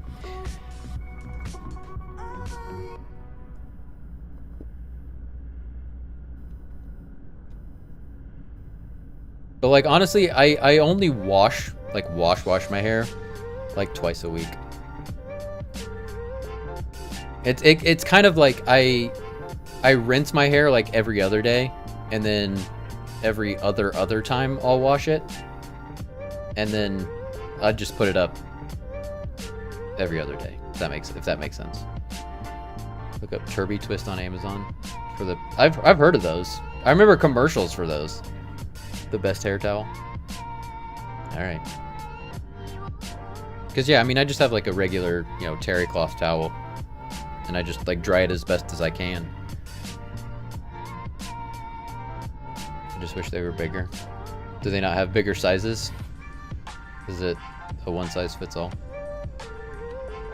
Yeah, because my hair's long enough to the point now where like regular bath towels or like regular body towels don't work. Like it's like they have like, what is it, body towels and then body sheets or something, which are larger. Like those will actually, I can like put my hair up in those, like all of my hair. But like a regular towel won't fit all of my hair.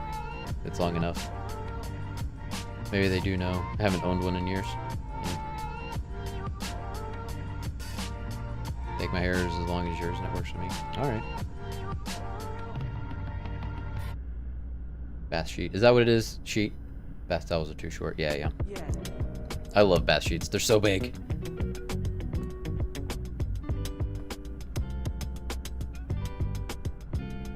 Scrib, I think your hair is longer than mine. Yours is like down to your waist, right?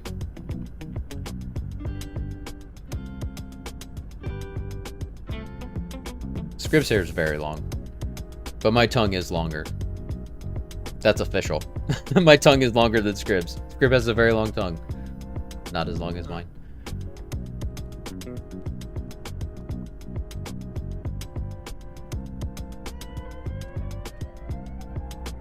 Oh man, it's about that time. Did you measure? We did. This is one of those things where like, because I think we found out after I was invited to the wedding that we both have freakishly long tongues. We were like, we have to figure this out in person. We were like, we'll wait until we are in person to figure it out. And we were in the hotel room. We figured it out. My hair is longer. My tongue is longer. I watched a pug today that might have us both beat. Yeah. I'm sure most dogs have longer tongues than us. We had to know. Still salty I lost.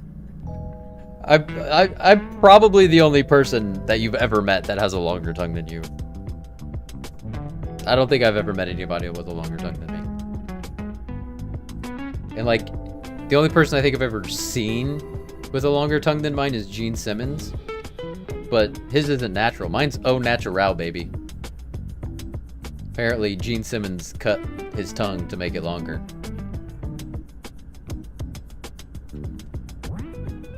Even then, I think his tongue is longer though. Gene Simmons tongue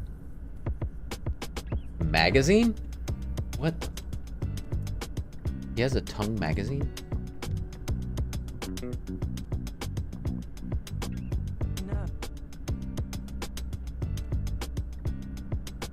You know?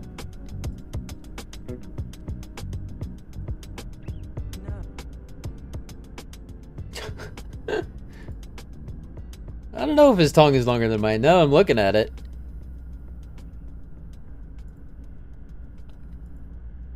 I don't know. If I ever meet him, we'll have a contest.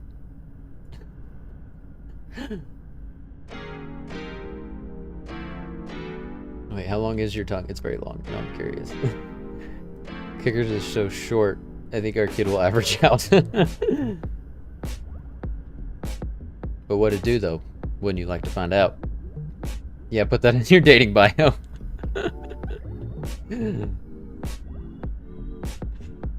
Yeah. It's one of those things, like, I don't bring it up that often. I mean, more often than probably most people do, just because it's a weird thing. If I ever went on Dave Letterman's Stupid Human Tricks, I would show off my tongue.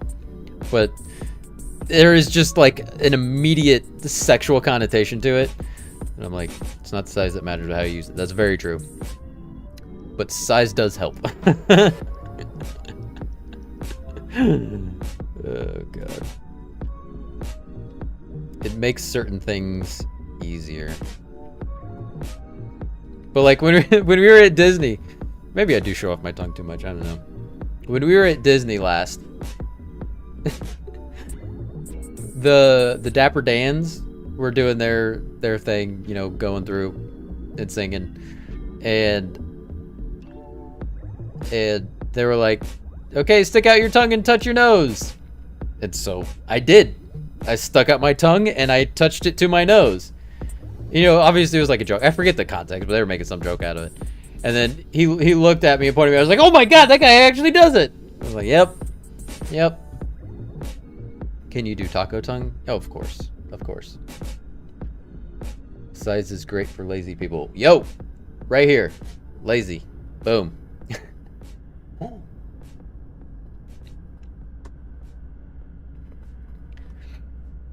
Yeah, I can do just about any stupid human trick with my tongue. Except for... I remember... This was like back in the 90s. There was a girl that would do the wave with her tongue. And it was the wildest looking thing. I could never figure that out. You know, like the 3-leaf clover? Should have played harmonica. Yeah. I still have my grandpa was a harmonica player, and I still have his old harmonica.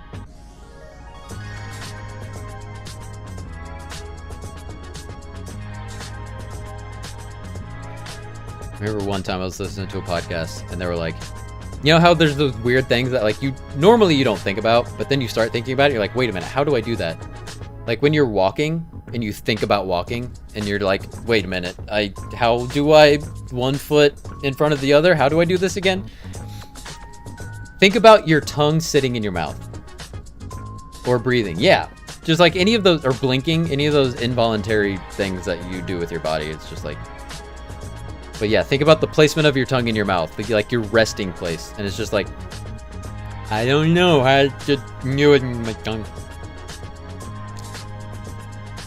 I don't know what to do with my hands. No, stop that. I know, isn't that the worst one? Isn't that the worst one? The tongue placement in your mouth. I can't think about it. Like oh, I can't think about it. You're welcome, everybody. Oh God, you're all gonna hate me now. So you're saying to date a harmonica player? That's, I mean, if they could play a harmonica, you know what they say about harmonica players.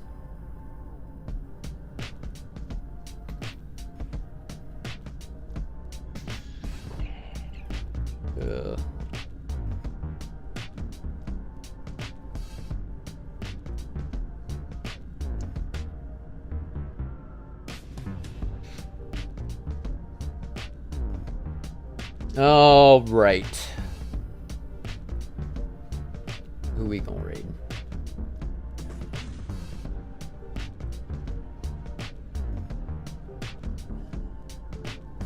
I'm thinking ostrich.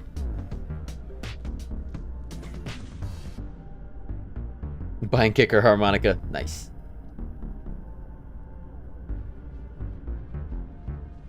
Especially if they've got a sick bend.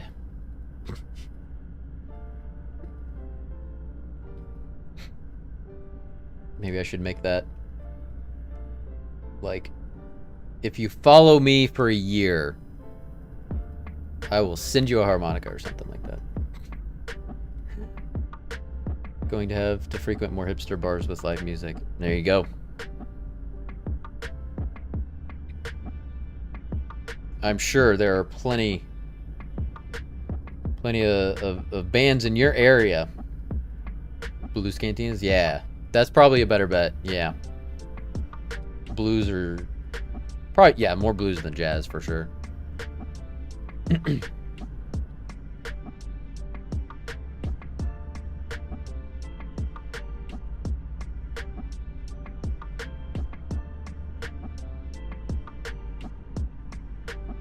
Oh, perfect. Looks like you just went live.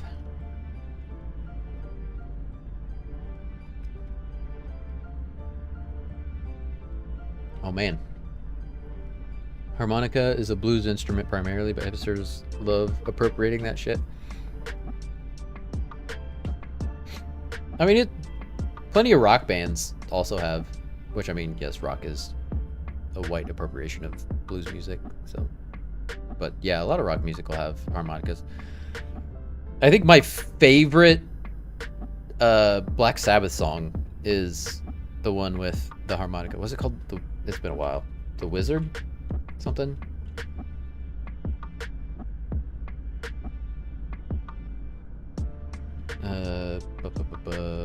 Black Sabbath. Is it Wizard?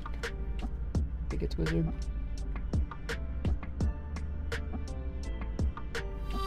Yeah! The Wizard. Look it up. It's a good song. Elvis invented music. What you saying? I know, right? I'm sorry. I forgot. I think there are more hipster places than blues places where I live.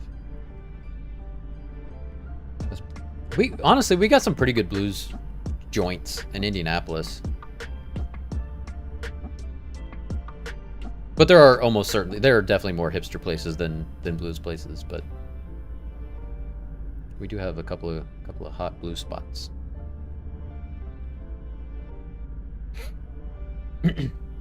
We drove the hipsters out of Indianapolis in 2019. Is that true?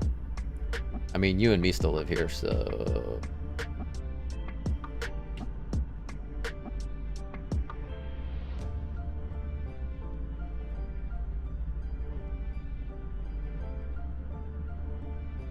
Make it sound like there was a battle. It was an epic battle. Blood was shed. There was hair gel and what are they called? And chamois, is that what they're everywhere? Just skinny jeans were torn to shreds.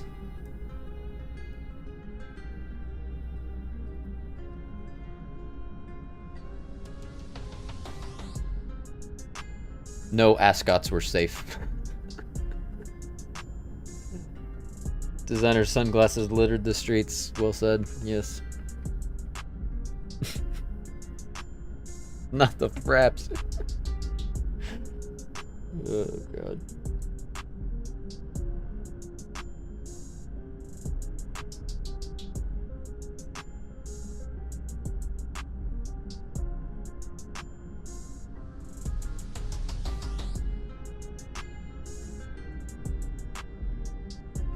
Okay, what do I have for this? God. Oh yeah, that's good. Okay, we are going to raid our friend Angry Ostrich. It's just gone live. He's playing Code Vein. He was doing a Rubik's Cube. Could probably convince him to do it again. I don't know. Does he have like a redemption for that or something? I'm not sure. Maybe.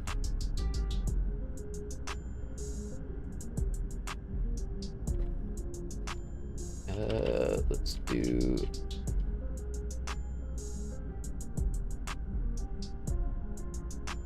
Guys, this was a lot of fun. This was great. I'm glad. This is exactly what I wanted tonight. This was perfect. I could not have imagined a better night. Thank you all for being here. This was so much fun. I love you all. You are wonderful people. Let's go show Angry Ostrich some K-Nite love. He also has wonderful hair. Go compliment his hair. Thanks for the stream, brother. Thank you for being here, brother.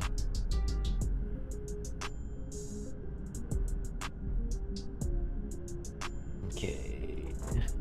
Angry Ostrich. Alright, guys. I will be back. There's a very, very small chance I'll be able to stream this weekend. Very small. But I wouldn't count on it. If not, I will see you on Monday with something similar to what we did today. And then, of course, Tuesday we're doing Final Fantasy XIV. And then I'm going to be gone for a week after that. Okay. You guys are awesome. I love you. Have a good night. See ya.